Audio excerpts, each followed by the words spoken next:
Hello प्यारे students, तो कैसे हो आप लोग। आशा करता हूँ आप सभी हष्ट पुष्ट और स्वस्थ होंगे। साथ ही आप लोगों की स्टडी बड़ी शानदार तरीके से चल रही होगी, बड़ी मजे में चल रही होगी। आज की इस वीडियो में हम अपनी बुक हॉर्नबिल की पोएम्स का अध्ययन करने वाले हैं। और बात करें अपनी पोएम्स के बारे में तो आपकी एग्जाम में आने का जो तरीका है, जो पैटर्न है, वो बदल चुका है।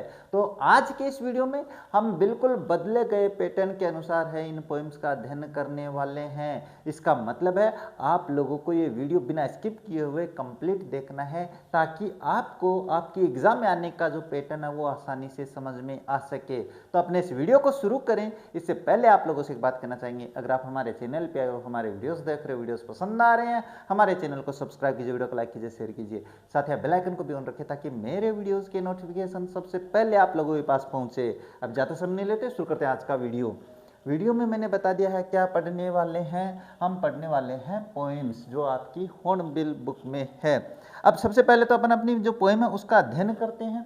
उसके बाद में जो वो पोएम हम पढ़ेंगे उसमें से क्वेश्चन कैसे पुटअप किए जाएंगे वो सारी बातें मैं बताने वाला हूँ। और पैटर्न आपको समझना जरूरी है कि आपके एग्जाम में जो स्टंजा आएंगे वो किस प्रकार से पूछे जाएंगे, वो भी हम बात करने वाले हैं। लेकिन सबसे पहले हम बात कर लेते हैं अपनी पोएम के बारे में कि जो आपकी फर्स्ट पोएम है वो कौन सी है। वो है आप लोगों के पास एफ फोटोग्राफ, ये पोएम है आप लोगों के पास। तो इसके बारे में अपन बात कर लेते हैं। अब फोटोग्राफ का मतलब क्या होता है रे। फोटोग्राफ तो आप सभी जानते हो रहे हैं, आजकल तो सारे वो कहते हैं ना कि आप तो बिल्कुल टेक्नोलॉजी के ज़माने में जी रहे हो, तो हर कोई जानता है। लेकिन आप वाली फ़ोटो में और जो मेरे ज़माने में थी, मैं भी तो बहुत पुराना हूँ रे, बहुत पुराना हो गया हूँ। हाँ, मेरे ज़माने में फ़ोटो की कीमत बड़ी ज़्यादा होती थी भाई। यानी हम जाते थे स्टूडियो में, कहाँ जाते थे हम इस लोग स्टूडियो में जाते थे और वहाँ जाकर हम क्या करते थे, फ़ोटो खिंचवाते थे। स्टूडियो में जाकर फ़ोटो खिंचवाते थे और बाद में उसके पैसे देते थे। फिर वो हमारे पास पोस्ट कार्ड साइज़ में ऐसे ऐसे फ़ोटो ना निकाल के दे देता था, वो उसको हम संभाल के रखते थे। तो ऐसी ही अपनी ये जो फ़ोटो, अपनी जो पोएम है वो फोटोग्राफ के बारे में है। अपनी एक पिक्चर है जो पुराने ज़माने की है। किसके बारे में है वो मैं बताने वाला हूँ, चिंता मत करो। पहले हम अपनी पोएम पढ़ेंगे, उसके बाद में अपन बात करेंगे। देखो अपनी कवयित्री कौन है, वह है शार्ली टोल्सन। कौन है भाई, शार्ली टोल्सन है। ये अपनी कवयित्री है। कवि भी बोल दूँ तो कोई दिक्कत नहीं है, क्योंकि आजकल मेल और फीमेल दोनों के लिए पोइट लिखा जाने लग गया है। लेकिन कोई पूछे पोइट का फीमेल क्या होता है तो पोइटिस करना है। ऐसे मत कह देना कि गुरुजी तो मानैया कह दिया है ना। हाँ, थे गुरुजी के अनुसार ज़्यादा करो मन बेरो है। अब बात करते हैं फोटोग्राफ में क्या है कि ये फोटोग्राफ आखिर है क्या, है ना। तो बात करते हैं शार्ली टोल्सन की। तो इसकी मदर यानी जो अपनी पोइटिस है, इसकी माताजी की एक फ़ोटो मिली है भाई उसे, पुराने ज़माने की। जैसे अपने पास क्या होता है कि पुराने ज़माने की अपन कोई जो मम्मी दादा, अपने दादाजी चले गए हैं, दादाजी के जो अपने पास बॉक्स था उसको खोलते हैं, उसमें दादाजी की फ़ोटो मिलती है। दादाजी के साथ अपनी जो पापा है उनकी फ़ोटो मिलती है, या अपनी कोई बुआ वगैरह है उनकी फ़ोटो मिलती है। नाना जी की पेटी में से अपनी मम्मी की फ़ोटो मिलती है। तो वो छोटी सी होती है, तो छोटी सी को हम देख के कितना आश्चर्य करते हैं, अरे मेरी मम्मी भी ऐसी थी। ऐसा होता ही नहीं था। तो लेखिका के मन में, सॉरी कवयित्री के मन में भी वही भाव आते हैं कि ये जो फोटोग्राफ है वो अपनी जो कवयित्री है शार्ली टोल्सन, उसकी माताजी की है भाई। किसकी है, मदर, है ना। तो मदर की फ़ोटो को देखकर वो थोड़ा सा भावुक हो जाती है, क्योंकि अपनी कवयित्री की माता है नहीं, वो चली गई है इस दुनिया को छोड़कर। तो जो लोग चले जाते हैं उनकी बड़ी याद आती है जब अपन उसकी फ़ोटो देखते हैं, है ना। तो उनकी वो कौन से पल को याद करती है, वो सारी बातें अपन इसमें करने वाले हैं। तो ये थोड़ी सी ना आपको ध्यान में संभल के सुनना है। इसके बाद में देखो बात करते हैं अपने, अगर बात करें इसके बारे में तो अपना पहला स्टैंजा क्या है देखो, है ना। ये मैं समझाऊंगा, चिंता मत करो, हर चीज़ समझाने वाला हूँ। बस एक बार तो आप पहले स्टैंजा समझो अपने पास। स्टैंजा क्या, the cardboard shows me how it was when the two girls cousins went pedalling, each one holding one of my mother's hands, and she, the big girl, some 12 years or so, all three stood still to smile through their hair at the uncles with the camera, at sweet face, my mother that was before I was born, and the sea which appears to have changed less, washed their terribly transient feet. यानी कहने का मतलब है थोड़ा सा अपने पास stanza बड़ा है, कोई दिक्कत नहीं है। पहले अपन स्टंजा पूरे पढ़ लिए है, अब देखो बात करते हैं क्या है इसका सारांश। इसका सारांश है द कार्डबोर्ड। कार्डबोर्ड का मतलब होता है जैसे अपनी एक पिक्चर है, इस पिक्चर को हम किस में, अपने वो फ्रेम होता है ना, फ्रेम। कार्डबोर्ड का मतलब फ्रेम ही मान के चलो आप लोग, है है ना, फ्रेम है, उस फ्रेम में एक फोटो है, वो मम्मी की या उसकी जो माता जी है उसकी लगी हुई है, इस फ्रेम में फोटो लगी हुई है। और वो कार्डबोर्ड क्या दिखाता है, वो दिखाता है मी हाउ इट वाज, कि वो कैसा था। अरे पुरानी फोटो मिली है कवियत्री को, तो कैसी थी, है ना, ये देख रही है।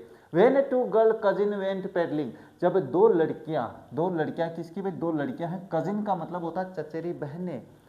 वेंट पेडलिंग, पेडलिंग का मतलब जानते हो क्या, समुद्र में जाकर अपने पास तैराकी करते हैं तो पेडलिंग होता है वो। इसके बाद each one holding one of my mother's hand, और दोनों में से अपने पास each of my mother's hand, इसका मतलब ये दोनों जो लड़कियां हैं, ये जो दो लड़कियां हैं, ये क्या कर रही हैं, ये हाथ पकड़े हुए हैं अपनी कवियत्री की मम्मी का, यानी एक इस तरफ है और एक इस तरफ है, इस तरीके से खड़ी है। And see the big girl, और देखो बड़ी लड़की को, सम 12 ईयर्स और सो, और जो बड़ी लड़की है उसकी उम्र लगभग 12 साल या अपने पास इसके आसपास की है, ये बता रही है। All three stood still to smile through their hair, और तीनों बिल्कुल ऐसे सावधानी की पोजीशन में ऐसे, ये अपने पास कवियत्री के हाथ पकड़े हुए खड़ी है, एक इधर है, और मुस्कुरा रही है अपने बालों के बीच से, मतलब अपने बालों को ऐसे लहराते हुए यहाँ पे मुस्कुरा रही है। किसकी तरह मुस्कुरा रही है अभी बात करेंगे। इसके बाद में क्या है, हाँ, at the uncle with the camera, और ये किस तरफ मुस्कुरा रही है, जिस तरफ अपने पास कैमरा, जो अंकल है वो कैमरा लेकर उनकी फोटो खींच रहा है ना, उसकी तरफ मुस्कुरा रही है, क्योंकि मुस्कुराते चेहरे की फोटो बड़ी शानदार आती है।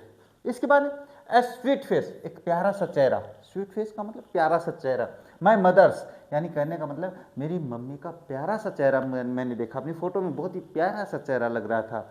That was before I was born, और ये चेहरा कब था मेरी माँ का, ये चेहरा था मेरे जन्म से पहले का। इसका मतलब फोटो बहुत ही पुरानी है, उसमें उसकी मम्मी खड़ी है, मम्मी का चेहरा देख के करिए बड़ा ही प्यारा चेहरा है, लेकिन ये कब की है, मेरे जन्म से पहले की है।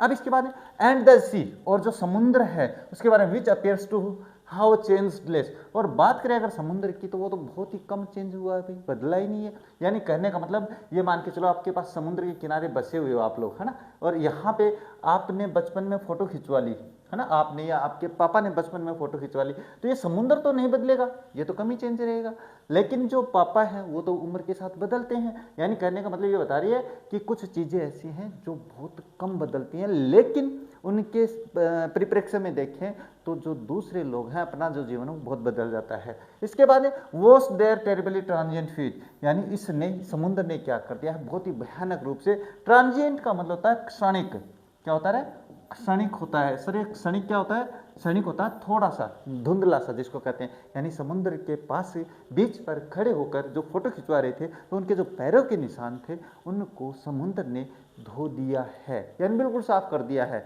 और ये अपना पहला संजा कंप्लीट हो जाता है।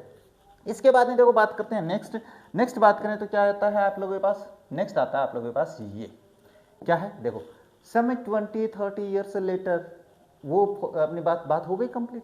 इसके बाद some 20-30 years later she had laugh at the snapshot see Betty and Dolly, she would say and look how they dressed us for the beach, the sea holiday was her past, mine is her laughter, both worry with the laboured is of loss. यानी कहने का मतलब इस stanza में क्या कवियत्री क्या बताना चाहती है, इस स्टंजा में आपके पास कवियत्री जो बाद का समय है, जब 20 अपनी जो मम्मी है उसकी शादी हो जाती है, यानी वो शादी से पहले की, और 20-30 साल बाद, यानी अपने 20-30 और साल बाद में ना उसकी माँ जब उस फोटो को देखती है, जब अपनी मम्मी है वो पुराने ज़माने की फ़ोटो देखती है तो क्या कहती है, देख बेटा ये कैसी फ़ोटो थी हमारी, है ना, यही तो कहती है ना, बिल्कुल कहती है ये। तो देखो सम से, हाँ, ये 20-30 साल बाद देखो, years later she would laugh at the snapshot, she यहाँ पे मदर के लिए लिया गया है, किसके लिए, मदर के लिए लिया गया है, और वो हंसते हैं इस स्नैपशॉट पर। स्नैपशॉट का मतलब भी क्या होता है, फोटो होता है ना, जो फोटो उन्होंने लिया है वो फोटो होता है। सी बेटी, अब वो कहते हैं देखो बेटी एंड डोली, ये अपने पास माँ जो लड़कियां थी उनमें एक का नाम बेटी और एक का नाम डोली, ये नाम है उनके। सी वुड से, वो कहती, and look how they dressed us for the बीच, और वो बाद में मम्मी कहती, वो कहती कि देखो वो यानी अपने माता पिता के बारे में कह रही है कि वो हमें कैसे तैयार करते थे, कैसे कपड़े पहनाते थे बीच के लिए। अरे कहने का मतलब है अभी तो अपन क्या है कि टेक्निकल युग में है, लेकिन अगर हम बात करें मॉडर्निटी की, अगर पुराने ज़माने में देखें तो पापा कैसे कपड़े पहनते थे, मम्मी कैसे पहनती थी, आज जब देखते हैं तो मम्मी को भी हंसी आती है, देखो हमें कैसे कपड़े पहनाते थे, ऐसे होता है, तो वही अपने पास है। लेकिन इसके बाद द सी हॉलीडे, हाँ, द सी हॉलीडे का मतलब होता है समुद्र के पास छुट्टी के दिन जाते थे, वाज हर पास, ये उसका पास्ट हो गया भाई। पास्ट क्या हो गया कि छुट्टी के दिन है, उसकी मम्मी है समुद्र के किनारे जाती थी और वो बातें क्या है, ये उसका पास्ट हो गया, बीत गया है। लेकिन माइन इज हर लाफ्टर, लेकिन मेरे लिए जो बीत गया वो क्या है, उसकी हंसी। उसकी हंसी मतलब हंसी, उसकी हंसी का मतलब यहाँ पे मम्मी की हंसी है, वो मेरे लिए पास्ट बन गई है। यानी अब वो मम्मी की हंसी है वो नहीं देख पाऊंगी, इसका मतलब है अपनी कवियत्री की मम्मी नहीं है। अब बात करते हैं नेक्स्ट, बोथ वरी, वरी का मतलब चिंता, with the laboured ease of loss, और दोनों में बड़े चिंता के भाव हैं खोने के, यानी दोनों ही चीज़ हम खो चुके होते हैं। जो माँ है वो अपने पास क्या है, अपने वो पुराने दिन वो खो चुकी है, और मैं क्या है, मैं अपने उस माँ को खोकर दुखी हूँ। ये बात यहीं पे कंप्लीट हो जाती है। इसके बाद में बात करते हैं नेक्स्ट, नेक्स्ट क्या दिया हुआ है, नेक्स्ट आपके पास एक स्टैंजा हो रही है, क्या दिया हुआ है, now she has been dead nearly as many years as that girl lived, and out of this circumstance there is nothing to say at all, it's silence silence silence। बस इतना सा होता है। क्या है, now she has been dead nearly as many years। अब वो कवित्री कहते हैं कि अब मेरी माँ को काफ़ी दिन हो गए हैं इस दुनिया को छोड़कर गए हुए, यानी वो अपनी जो उसकी माँ है वो मर चुकी है यहाँ। और क्या कर रही है, एज दैट गर्ल लिव्ड, जैसे कि वो लड़कियाँ रहती थी। इसके बाद है एंड ऑफ दिस सर्कमस्टेंस, और अब इस वातावरण में, सर्कमस्टेंस यानी इस परिस्थिति में, there is nothing to say at all, और मेरे पास कुछ नहीं है कहने के लिए, इट्स साइलेंस साइलेंस, और वो अपने पास बिल्कुल चुप चुप हो जाती है। ये आपकी पहली कविता है जो अपने पास कंप्लीट हो जाती है। अब देखो बात करते हैं कि आपके पास बदलाव क्या हुआ है, वो भी तो देखना पड़ेगा कि नहीं देखना पड़ेगा, बिल्कुल देखना पड़ेगा। तो जो बदलाव हुआ है वो हम बात कर लेते हैं आगे। आगे बात करें थोड़ा सा बदलाव के बारे में, तो उसके बारे में छोटी सी बात बता देता हूँ कि बदलाव आपको जानना जरूरी है कि पैटर्न क्या बदला है। अब जो हमने स्टंजा पढ़े हैं, स्टंजा क्या पढ़े भाई, स्टंजा देखो मैं बता देता हूँ। अब ये जो स्टंजा हमने पढ़े हैं इसके बारे में मैं छोटी सी बात बता देता हूँ। जैसे कि आपके पास एग्जाम में है ना, किस तरीके से आएगा, ये एक स्टंजा आ जाएगा है ना, ये स्टंजा आ जाएगा, और इसके बारे में पूछेगा क्या, तो इसके बारे में पूछेगा आपसे एक्सप्लेनेशन। ट्यूशन तो मैं करवाऊंगा ही, एक्सप्लेनेशन पूछेगा आप लोगों से। अब जब एक्सप्लेनेशन के बारे में बात होती है तो आपके पहले तो एक्सप्लेनेशन आई नहीं है, 11th क्लास में पहले से एक्सप्लेनेशन नहीं पूछते थे, अब की बार से जोड़ा है, तो इसका मतलब आपको व्याख्या सीखनी पड़ेगी। व्याख्या, एक्सप्लेनेशन का मतलब क्या होता है, व्याख्या होता है। तो व्याख्या हम शुरू करें अपनी इस कविता की व्याख्या करेंगे, प्रश्न करेंगे अभी, लेकिन ये व्याख्या और प्रश्न करते हैं इससे पहले आप लोगों को क्या है कि आपको ये पैटर्न जानना जरूरी है। पैटर्न क्या है अपने पास वो मैं समझा देता हूँ। एक्सप्लेनेशन किस प्रकार से की जाती है, देखो अब पहले आपको एक्सप्लेनेशन का पैटर्न समझना है। क्यों, क्योंकि अगर आपको पैटर्न नहीं आएगा तो आपके पास आप कभी भी जो एक्सप्लेनेशन है वो सही नहीं कर पाओगे, ये बात हमेशा ध्यान में रखना। तो सर फिर माने समझा दो, बिल्कुल आप लोगों को समझाऊंगा रहे, ऐसे समझाऊंगा कि आप जिंदगी में एक्सप्लेनेशन कभी नहीं भूलोगे रहे। कैसे, क्योंकि आपकी जब आप सीनियर में होने वाले हो तो सीनियर में तो एक्सप्लेनेशन आती है, तो वहां पर भी नहीं भूलने वाले हो। देखो एक्सप्लेनेशन का मतलब तो मैंने बता दिया क्या होता है, व्याख्या होता है। क्या होता है, व्याख्या। अब व्याख्या करेंगे कैसे सर, तो व्याख्या के लिए मैं छोटी सी बात बता देता हूं। देखो व्याख्या करने का एक आसान सा तरीका, सबसे पहले वो जो स्टंजा दिया हुआ है, कौन सा स्टंजा सर, जैसे मैं एक बात बता देता हूँ यहाँ पे, ये मान के चलो ये स्टंजा आ गया आप लोगों के पास है ना, कौन सा, ये स्टंजा आ गया, यहाँ से लेके और यहाँ तक आ गया। तो आपको करना क्या है, ये शुरू के दो शब्द है ना, ये द कार्डबोर्ड और फीट, ये कैसे लिखने हैं वहाँ पर है ना, ये बता देता हूँ मैं। आपको क्या करना है कि वो जो दो शब्द लिए हैं हमने, क्या, द कार्डबोर्ड, द कार्ड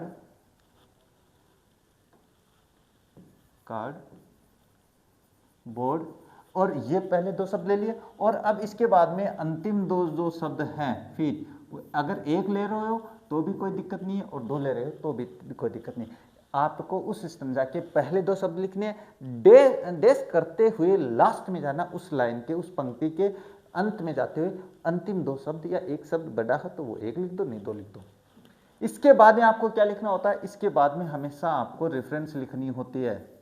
क्या लिखनी होती है, रेफरेंस लिखनी होती है। सर रेफरेंस में क्या लिखा जाता है, एक्सप्लेनेशन के बाद ध्यान में रखना रेफरेंस का मतलब क्या होता है, पहले मैं इसका हिंदी में अर्थ बता देता हूँ। इसको कहते हैं संदर्भ, क्या कहते हैं इसको, इसको कहते हैं संदर्भ। सर संदर्भ में क्या लिखेंगे? तो संदर्भ में देखो मैं एक बढ़िया सी लाइन बता देता हूँ, वो लाइन आपको प्रत्येक स्टैंजा की एक्सप्लेनेशन में लिख देनी है, चाहे कविता कोई भी हो, चाहे पोएम कोई भी हो, इसके बाद वाली हो, लेकिन इसमें चेंज कहाँ पे करना वो मैं समझाऊंगा ना। मेरी बात ध्यान से सुनोगे तो समझ में आने वाला है। अब जैसे आपने रेफरेंस लिख लिया इसके नीचे और एक इसको अंडरलाइन कर दिया, और इससे नीचे वाली लाइन में यहाँ से लिखना शुरू करना आप लोगों को। क्या लिखोगे?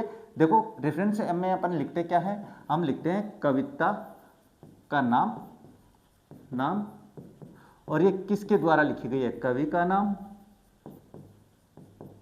कवि का नाम, ये दोनों चीजें लिखते हैं। ये तो लिखनी है, यानी कहने का मतलब आपको प्रत्येक कविता का नाम याद होना जरूरी है और उसके कवि का नाम याद होना जरूरी है। ये लिखेंगे कैसे? तो देखो इसको लिखने का तरीका मैं बता देता हूं। ये जो लिखा जाता है वो इस तरीके से लिखा जाता है, दीज लाइन्स का मतलब यहाँ पे स्टंजा से लिया गया है, दीज लाइन्स, यानी अगर आप दिस स्टंजा करोगे तो भी कोई बात नहीं है। These lines have been taken from the, अब यहां से नहीं शुरू करना, यहां से करना है, पोइम फ्रॉम द पोइम। अब यहां से बात करें तो यहां तक तो आपको सेम लिखना, चाहे किसी भी कविता की कोई भी स्टंजा का आपके पास एक्सप्लेनेशन करनी पड़ जाए तो यहां पे पोइम लिखोगे। पोइम क्या है आपके पास? ए फोटोग्राफ, ये हमने लिख दिया। अब बात करें ये फोटो, इतना लिख देंगे, इसके बाद इट वॉज, तो क्या हो जाएगा? इट वॉज कंपोज्ड बाय, अब आप क्या है ये बाय करोगे भाई, है ना, कंपोज्ड बाय। अब इसके बाद में आपको कवि का नाम लिखना है। क्या नाम है? शर्ली टोल्सन, यही तो है नाम अपने पास पोएटिस का, बिल्कुल यही है सर, तो टोल्सन, ये लिख दिया। अब आपको इस कवि की थोड़ी सी तारीफ भी कर देनी है, तो क्या हो जाएगा? ये कवियत्री है तो हम सी लिख देंगे, सी वॉज, और सी इज अगर वो है भी तो she was a very famous poetess. ये अपने पास पोइट से अपने में लिख देता हूँ, है ना, नहीं तो आप कहोगे ये पोइटिस, वो बहुत ही फेमस कवियत्री थी, ये हो जाता है। ये रेफरेंस आपको याद कर लेना है। अब मैं बता देता हूँ, देखो कविता अपने क्या करना है, ये नहीं लिख देना है वहाँ पे यहाँ से शुरू करना, these lines have been taken from the poem a photograph. अब आपको करना क्या है, जब दूसरी कविता की स्टंजा आ जाती है, तो आपको ये नाम चेंज कर देना है, ये नाम चेंज कर दिया। इसके बाद में आपको आगे क्या है, ये नाम चेंज कर देना है। इसके अलावा आपको केवल यहाँ पे सी और ही का प्रयोग करना है और बाकी कुछ नहीं करना है। तो मेरे हिसाब से रेफरेंस आपको समझ में आ गया होगा। अब इसके बाद में लिखते हैं अपन क्या, रेफरेंस के बाद में आपको लिखना होता है कॉन्टेक्स्ट। क्या लिखोगे? कॉन्टेक्स्ट लिखोगे, है ना, ये लिख दिया। सर कॉन्टेक्स्ट क्या होता है? तो कॉन्टेक्स्ट का मतलब होता है प्रसंग। अब प्रसंग में क्या लिखते हैं, देखो मैं बता देता हूँ। प्रसंग में एक बात याद रखना कि इस कविता में वो जो पोइम है जिसमें से ये स्टैंजा लिया गया है, उस कविता में, उस पोइम में बात क्या हो रही है, तो थोड़ी सी डिटेल अपन उस कविता की, उस पोइम की लिखते हैं कि इसमें इस बारे में बात होती है। जैसे इस कविता में अपने कवित्री एक फोटोग्राफ की बात करते हैं जो कि उसकी माताजी की है, वो अपन लिखेंगे। मैंने तैयार कर रखी है, चिंता मत करो। और ये मान के चलो आपका प्रसंग है, यहाँ से शुरू किया और आपके पास प्रसंग यहाँ तक चल गया भाई, है ना, ये आपका प्रसंग यहाँ पे कंप्लीट हो जाता है। ये कंप्लीट हो गया। तो फिर इसके नीचे क्या लिखेंगे सर? तो इसके नीचे आपको क्या करना है, इसके नीचे लिखोगे आप एक्सप्लेनेशन। क्या लिखोगे? एक्सप्लेनेशन। ये एक्सप्लेनेशन हो गई। एक्सप्लेनेशन का मतलब क्या होता है? व्याख्या। क्या होता है भाई? व्याख्या होता है। सर व्याख्या में क्या लिखते हैं? व्याख्या में आपको जो स्टंजा दिया गया है उसका भावार्थ लिखना होता है अंग्रेजी में, हिंदी में नहीं रहे, अंग्रेजी में लिखना होता है कि इस स्टंजा में क्या क्या कह रही है या कवित्री या कवि क्या कहना चाहता है। अब ये मान के चलो आपको यहाँ से लिखना शुरू करना है और ये आपके पास यहाँ तक लिखते लिखते ये लास्ट तक मान के चलो यहाँ तक लिख लिया आप लोगों ने। ये हो गया आपका एक्सप्लेनेशन, आपने 4 पंक्तियों में पूरी कर दी। इसके नीचे क्या लिखेंगे? इसके नीचे लिखेंगे क्रिटिकल नोट। क्या लिखेंगे रे? क्रिटिकल नोट लिखेंगे। इसमें क्या लिखते हैं? इसमें आपको पॉइंट नंबर 1 और पॉइंट नंबर 2 यहाँ लिखना है और क्या लिखोगे तो इसमें लिखेंगे इस कविता में क्या यूज किया गया है, कविता की विशेषता क्या है, कवि ने क्या क्या अपने लिटरेरी टर्म्स का यूज किया है ना, मेटाफर्स का यूज किया है, सिमिली का यूज किया है, क्या विशेषता बताना चाहता है, क्या कमी रही है। वो 2 पॉइंट लिखने होते हैं, ज़्यादा नहीं लिखने हैं ना। हिंदी में तो अपन बहुत सारे लिखते हैं, लेकिन यहाँ पे केवल 2 ही लिखने हैं ये और अगर आप 3 भी बना दोगे तो कोई दिक्कत नहीं है, लेकिन आपको इतना तो करना ही करना है। यहाँ पे आपकी एक्सप्लेनेशन है वो कंप्लीट हो जाती है। अब समझ में आया कि व्याख्या कैसे करनी है। सबसे पहले आप लोगों को 2 शब्द लिखने हैं, डेश करते हुए लास्ट के 2 शब्द लिखने हैं, रेफरेंस करना है। रेफरेंस मैंने बता दिया, ये तो याद करना ही करना है।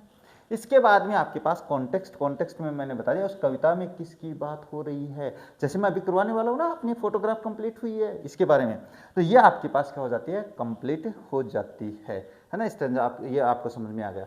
अब अपन ने फोटोग्राफ जो पढ़ी है, पढ़ी कि नहीं पढ़ी अभी, बिल्कुल पढ़ी है सर। ये अपने पास क्या है, स्टंजा आ जाता है।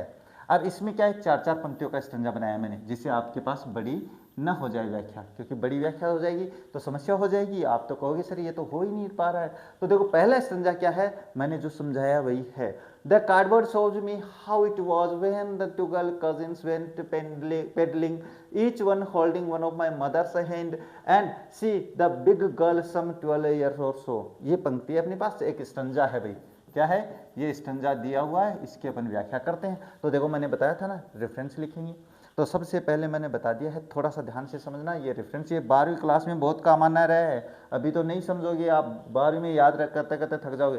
तो रेफरेंस लिखिए मैंने, रेफरेंस के नीचे वाली लाइन से यहाँ से शुरू किया। आपको यहाँ से भी शुरू कर सकते हो, लेकिन रेफरेंस के नीचे से शुरू करना है, और मोस्टली इसके यहाँ से शुरू करना होता है, ठीक है, ये हो जाता है। अब देखो रेफरेंस में मैंने वही बताया, क्या these lines have been taken from the poem a photograph, it was composed by Charlie Toulson. अब इसके आगे मैंने वो लाइन तो नहीं लिखी, सी वॉज या ही वॉज, है ना, she was a very famous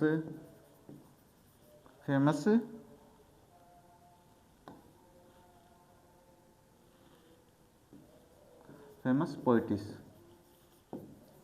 ये लाइन कोई फर्क नहीं पड़ता है, अगर आप इतनी भी कर दोगे तो कोई फर्क नहीं पड़ता है, लेकिन ये रेफरेंस आपको याद करना है। अब इसमें आगे वाली पोएम आएंगे तब देखेंगे भाई। अब इसके कॉन्टेक्स्ट में देखो, कॉन्टेक्स्ट में मैंने क्या बताया था कि इस कविता में किस बारे में बात होती है। तो देखो, इन this poem the poetess describes about an old picture, यानी इस कविता में कवित्री है एक पुरानी फोटो के बारे में बात करती है, ऑफ हर मदर, जो कि किसकी है, उसकी मम्मी की है। In this picture her mother is with her 2 cousins, इसमें उसकी जो माँ है वो 2 कजिन्स के साथ है। There 3 of them are walking in the sea beach, या तीनों अपने पास समुद्र में बीच के किनारे चल रही है, वो पैरों के निशान है ना, वो पढ़ेंगे अपन आगे। The पोइटिस recalls her happy memories, और इस फोटो को देख के वो अपने हैप्पी मोमेंट्स है उनको यादें करती है। ये आपके पास क्या हो जाता है, यहाँ पे अपने रेफरेंस हो गई, कॉन्टेक्स्ट हो गई। अब देखो इसकी एक्सप्लेनेशन, ये रही एक्सप्लेनेशन। सर बड़ी शानदार कर रखा हो, है ना, तारीफ भी कर दिया करो मेरी। ऐसे अगर कहीं पर भी एक्सप्लेनेशन देखने को मिल जाए तो मुझे बताना जरूर कि सर नाथ हारसा तो बढ़िया मानव भट्टे दिखा दिया, कहीं नहीं मिलने वाला है। जो मैंने पढ़ा दिया है ना उसमें कोई कमी नहीं निकालेगा। एक्सप्लेनेशन की बात करते हैं। एक्सप्लेनेशन में क्या होता है सर, एक्सप्लेनेशन में बात करते हैं अपने पास जो स्टंजा दिया है, ये स्टंजा, इस स्टंजा में क्या बता रही है कवियत्री, वो लिखेंगे। तो देखो, in these lines the poet, यहाँ पे पोइट किया है ना मैंने, तो कोई फर्क नहीं पड़ता, पोइटिस भी कर, is looking at an old photo album which is made of the cardboard. Cardboard का मतलब होता है गत्ते का, जिसको अपन कहते हैं, वो मैंने बताया था ना पिक्चर वाला, वो अपने पास पहला फ्रेम फार्म में राम फोटो है ना मंडवाता था, तो वही बात है, कार्डबोर्ड की बात में मंडवाने से लिया गया। वो किसका बना, कार्डबोर्ड का बना है। इन द पिक्चर, और इस पिक्चर की बात करें, there are 3 girls who are walking on the beach holding each others hands. और इस पिक्चर की बात करें, इसमें अपने क्या है, हाँ, इस पिक्चर में बात करें तो 3 लड़कियां हैं जो अपना हाथ पकड़कर एक दूसरे का और बीच पर चल रही है। बीच जानो क्या, बीच होता है अपने पास समुद्र के किनारे, है ना, वो होता है बीच। और उसके बाद में क्या है, हाँ, the girl in the middle is the tallest and the oldest. अगर बात करें अपने पास बीच वाली लड़की की तो सबसे लंबी है और उसके बाद में सबसे बड़ी है। ओल्डेस्ट का मतलब बड़ी होना है। The other 2 girls on each side are younger than her, और दोनों लड़कियां जो है वो आपस में उनसे छोटी है। The girl in the middle is the poets mother, और जो अपने पास कहने का मतलब बीच में जो लड़की है वो क्या है, वो कवियत्री की माता है। यहाँ पे पोइट का मतलब मत समझ लेना रहा है, पोइट ही लिखा जाता है आजकल। हाँ, सी इज अराउंड 12 ईयर्स और when the picture was taken, यानी कहने का मतलब वो जो कवियत्री की माता थी वो लगभग 12 वर्ष के आसपास की थी जब ये फोटो ली गई थी। याद आ जाएगा, बिल्कुल याद आ जाएगा सर। अब बात करते हैं, देखो क्रिटिकल नोट जो मैंने बताया था, कहाँ पे बताया सर, ये बताया मैंने क्रिटिकल नोट, ये रहा, ये बताया कि नहीं बताया। हाँ, अभी इसके बारे में बात करते हैं। क्रिटिकल नोट में देखो, the poem is an easy language, ये लाइन आप प्रत्येक पोएम के लिए लिख सकते हो। इसके बाद में the पोइटिस use simile metaphors etcetera, और उसमें अपने पास सिमिली और मेटाफर एक्सेट्रा लिख सकते हो। से अपने पास ये दोनों यही यूज करने हैं, मतलब आपको और दूसरा नहीं करना है। अब बात करते हैं, ये मान के चलो अपने पास तो ये स्टंजा आ गया, दूसरा स्टंजा आ जाए तो क्या करेंगे, तो भी आपको क्या करना है, ये रेफरेंस सेम रखना है, कॉन्टेक्स्ट सेम रखना है, और आपको ये क्रिटिकल नोट सेम रखना है। चेंज कहाँ पे करना है, यहाँ पे करना है, जैसे मैं आगे करवाने वाला हूँ।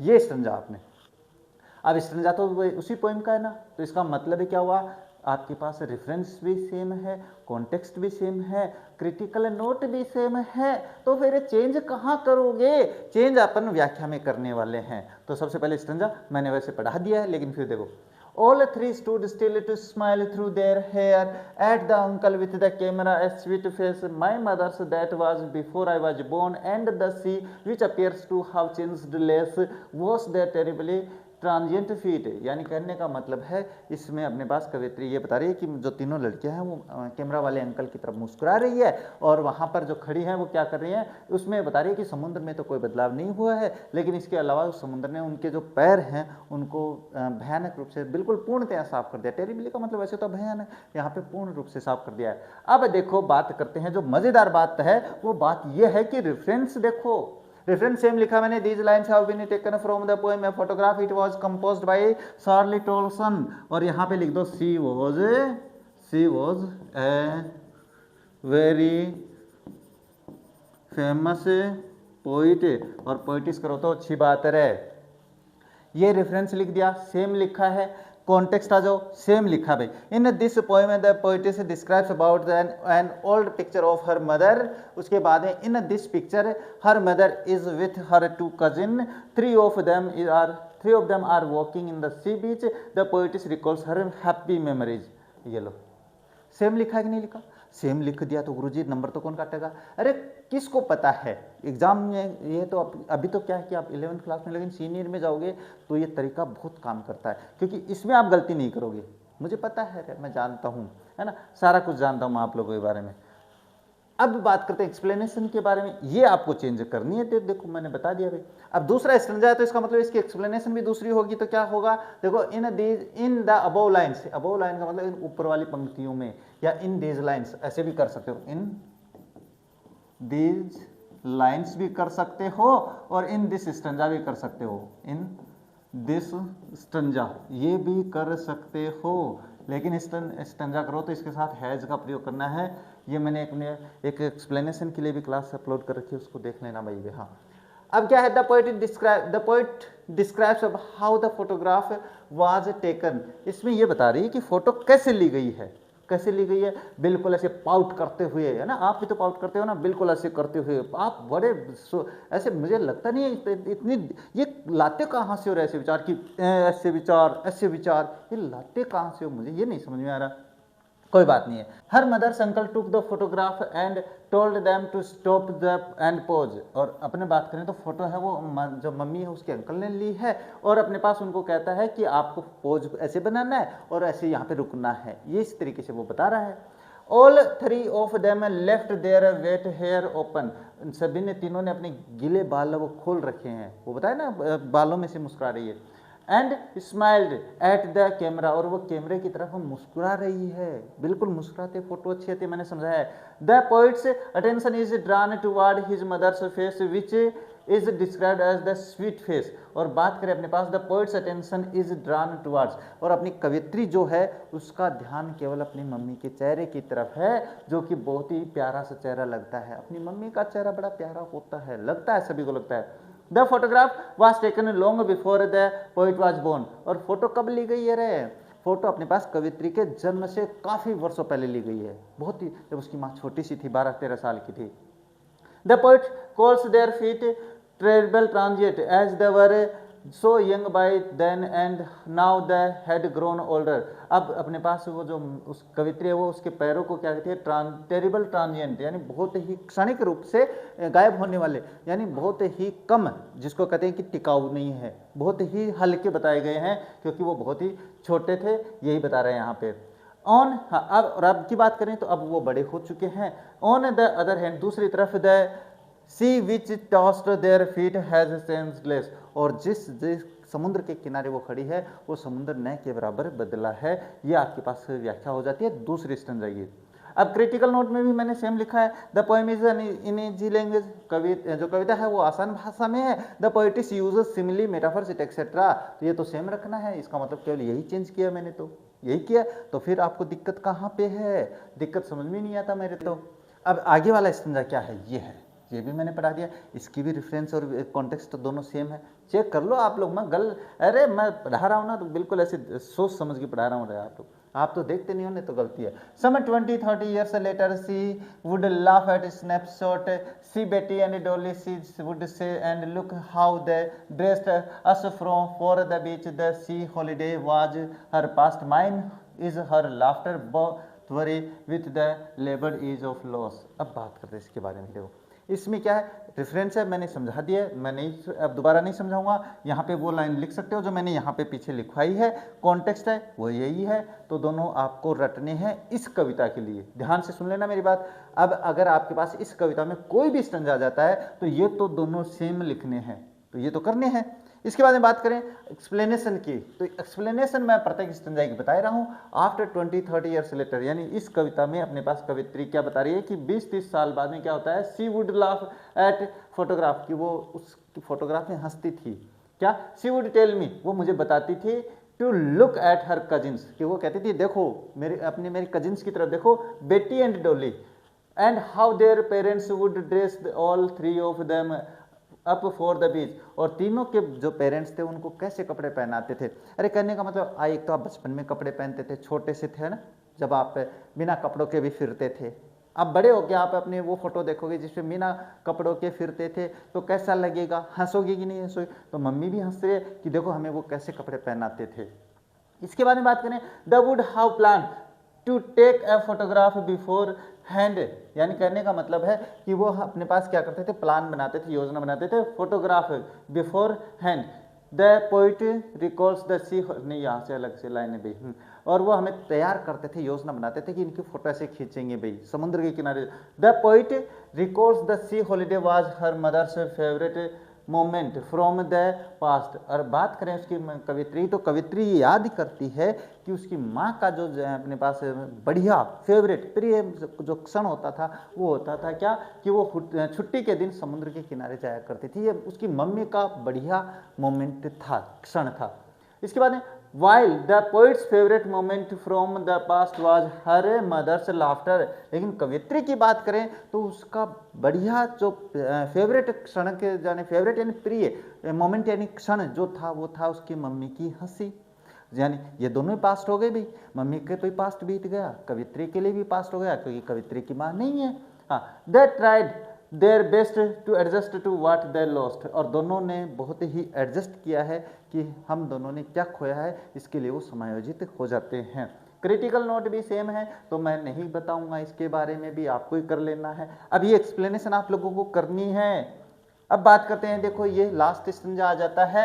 अब देखो, now she has been dead nearly as many years as that girl lived, and of this circumstance there is nothing to say at all, it's silence silence silence. अपने पास यहाँ पे बात करें कवित्री क्या कहना चाहती है, तो देखो रेफरेंस मैं नहीं बताऊंगा, रेफरेंस आप लोगों को ही करनी है। इसके अलावा बात करें कॉन्टेक्स्ट की, तो कॉन्टेक्स्ट भी आप लोगों को ही करना है।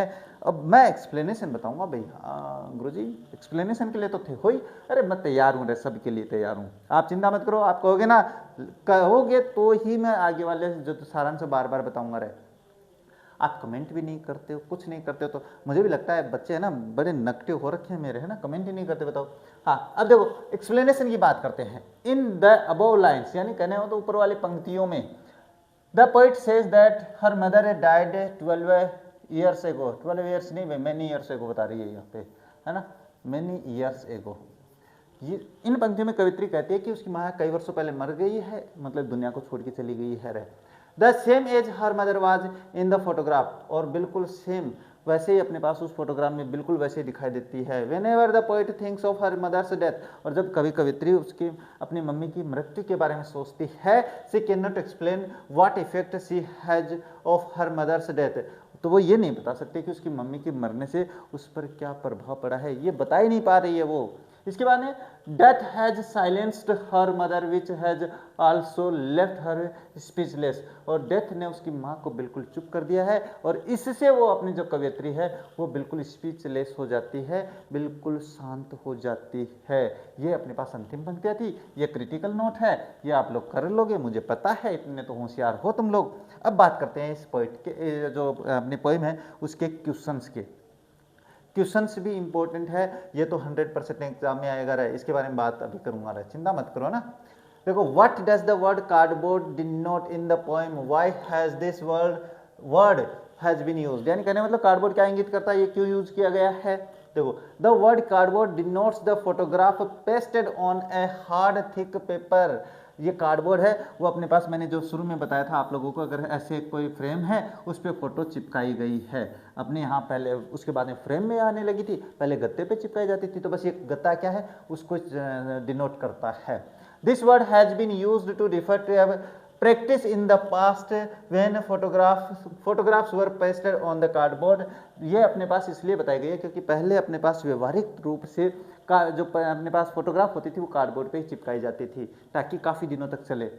हाँ, एंड फ्रेम, ये मैंने बता दिया, frame with the glass front of the preserve them, और इसलिए वो ग्लास के सामने, यानी कहने का मतलब ये मैंने बताया था ना, फ्रेम इस तरीके से है, इसमें आपके पास फोटो चिपका दी जाती थी और ऊपर ग्लास है वो फिट कर देते थे ताकि अपने पास फोटो है वो लंबे समय तक चले। अरे ये तो आप लोग अपने घर में देखते हो भाई, अपने पापा की मम्मी की शादी की जो फोटो है वो जब देखते हो तो कहते हो कि नहीं कहते हो, मम्मी पापा की फोटो फ्रेम में लगाई हुई होती है कमरे में, तो वो फोटो फ्रेम उसी प्रकार से ये हो जाता है। क्वेश्चन करना है, what has the camera captured, कैमरे ने क्या कैप्चर किया है भाई। देखो, कैमरे की बात करें तो the camera has captured the 3 girls, कैमरे ने 3 लड़कियों को कैप्चर किया है। क्या है, the poets mother and her 2 cousins, यानी कवियत्री की माता जी है और उसकी 2 कजिन है, ये है बेटी एंड डोली। कौन है वो, बेटी एंड डोली है। In their swimming dresses with the poets mother in the middle and the 2 cousins on either side holding her hands and walking in the sea water. यहाँ पे ये जो सी वाटर है वो यहाँ पे लिखना, ये नहीं लिखना आप लोगों को ना, मैं बता रहा हूँ भाई, अब आप लोग समझ रहे हो, सुन रहे हो तो आपको समझ में आएगा। यानी करने का मतलब है आपको यहाँ पे walking in the sea water करना है, और यह क्वेश्चन हो जाता है कंप्लीट। स्क्रीनशॉट ले लेना इसका। अब है, what has not changed over the years, does this suggest something to you, क्या नहीं बदला भाई वर्षों से, मैंने अभी बताया बहुत ही आसान भाषा में रहे, बहुत ही आसान भाषा में समझाया है। और ये क्या सुझाव देता है आप लोगों को, क्या सजेशन देता है। देखो, the sea has not changed over the years, समुद्र तो कैसे बदलेगा भाई, समुद्र आप 100 साल पहले जाओगे तो भी वैसा ही था, आ जाओगे तो भी वैसा ही है, बस भीड़ ज़्यादा हो जाएगी उसके किनारे, बाकी कुछ नहीं बदलेगा। हाँ, इसके बाद है, its wave are as fresh, और इसकी जो लहरें वो अभी भी उतनी ताज़ा है, शाइनिंग चमकती है एंड टायरलेस है, और बिना थके रहती है, समुद्र की लहरें चलती रहती है, कहाँ थकान होने वाली है। एज दवर ईयर्स एगो, जो कि वर्षों पहले थी, यानी कहने का मतलब जो समुद्र वर्षों पहले लहरें बाहर लेके आता था, लहरें चलती थी, वैसी लहरें आज भी चलती है। तो वो ये बता रहा है, द चैलेंज, हाँ, changelessness of the sea reminds us of the changes in the human face with advancing age, ये अपने पास जो चेंजलेसनेस है, यानी जो अपने पास बदलाव नहीं होता समुद्र में, ये हमें याद दिलाता है कि मानव जो चेहरा है वो कितना बदलाव होता है, बढ़ती उम्र के साथ मनुष्य कितना बदल जाता है, ये बताने की कोशिश की जा रही है। The poet's mother laughed eight the snapshot, जो क्यों हंसती है भाई, कवित्री की माँ है अपनी उस photo, what did this laugh indicate, और ये क्या संकेत देता है भाई है। देखो, this laughs indicates her joy at remembering an incident connected with her past life, यानी कहने मतलब ये इसी संकेत देता है कि कवित्री की जो माता है वो अपने पास पास्ट में कोई घटना याद आ जाती है, उस पर हंसती है। When she was quite young, जब वो बहुत ही छोटी थी, and free from the tensions and the worries of life, और जब वो अपने पास तनाव से, चिंता से, सभी से मुक्त थी। कहने का मतलब बेटियां जो होती है वो अपने जब अपने छोटी उम्र में होते हैं तो हर बच्चा है वो मुक्त होता है चिंता से, तनाव से। क्यों? क्योंकि सारी चिंता तनाव है उनके पेरेंट्स की होती है, तो वो ध्यान रखते हैं। बस यही बात याद करके वो हंसती है। इसके बाद ये स्क्रीनशॉट लो पहले आप लोग, है ना, इसके बाद में बात करते हैं। देखो इसके बाद में आता है क्वेश्चन ये, what is the meaning of the both worry with the laboured is of loss. इसका मतलब क्या है इस पंक्ति का? तो देखो the sea holiday and the laughter of the poets mother are indicates of the past. ये जो हंसी है और ये जो समुद्र के किनारे छुट्टी के दिन जाना होता था, ये पास्ट है भाई, बीत गए इस समय। There is a sense of the loss associated with them, और वहाँ पे एक भावना है जो उनसे जुड़ी हुई है। Both are amazing yet disappointing as the state of the feeling comfortable और रिलैक्स्ड इज अननेचुरल और फोर्स्ड वन। यानी कहने का मतलब अब उस समय तो वो खुश थे, लेकिन अब अपने पास समय के साथ क्या है, अपने डिसअपॉइंट यानी निराश है। वरी का मतलब चिंता, निराशे की बात है। This sense of loss is quite painful to bear, और ये जो कष्ट है अपने पास ये बड़ा ही कष्टदायक होता है। ये नहीं, ये बहुत ही ज़्यादा पेनफुल कष्ट है जिसको हम सहन नहीं कर सकते हैं। इसके अलावा एडिशनल क्वेश्चन हो रहा है भाई, वो और देख लेते हैं। इसके बाद इस कविता को कंप्लीट करते हैं, आगे चलेंगे। एडिशनल क्या है? Which each incidents has been captured in the snapshot, यानी कैमरे के द्वारा क्या स्नैपशॉट लिया गया था और उसने क्या, कौन सी घटना को अपने पास कैमरे में कैद किया है। दोनों प्रश्न एक जैसे हैं। देखो बात, the incident depicts 3 girls who had gone for a swim in the sea and were standing still for the short time smiling at the camera. यानी कहने का मतलब वो वही है कि जो तीनों लड़कियां वो समुद्र में तैरने के लिए जाती है, पैडलिंग यानी वो जो अपने स्विमिंग पूल के कपड़े होते हैं या समुद्र में तैरने के लिए जाते हैं वो कपड़े पहन के खड़ी है वहाँ पे, लेकिन फोटो खिंचवाने के लिए वो एक बार स्थिर खड़ी है। This group photo captures their joy buoyant spirits and the freedom of girlhood, और इसमें फोटो है उनके आनंद को, उनके बयंट स्पिरिट्स का मतलब उत्साहित आत्मा, जो अपने शरीर में उत्साह होता है उसको, और जो लड़कियां होती है, जो लड़कीपन होता है, जिसमें छोटे बचपन में जो लड़कियां होती है उनकी आज़ादी के बारे में इंगित करता है। स्क्रीनशॉट ले लो भाई इसका भी।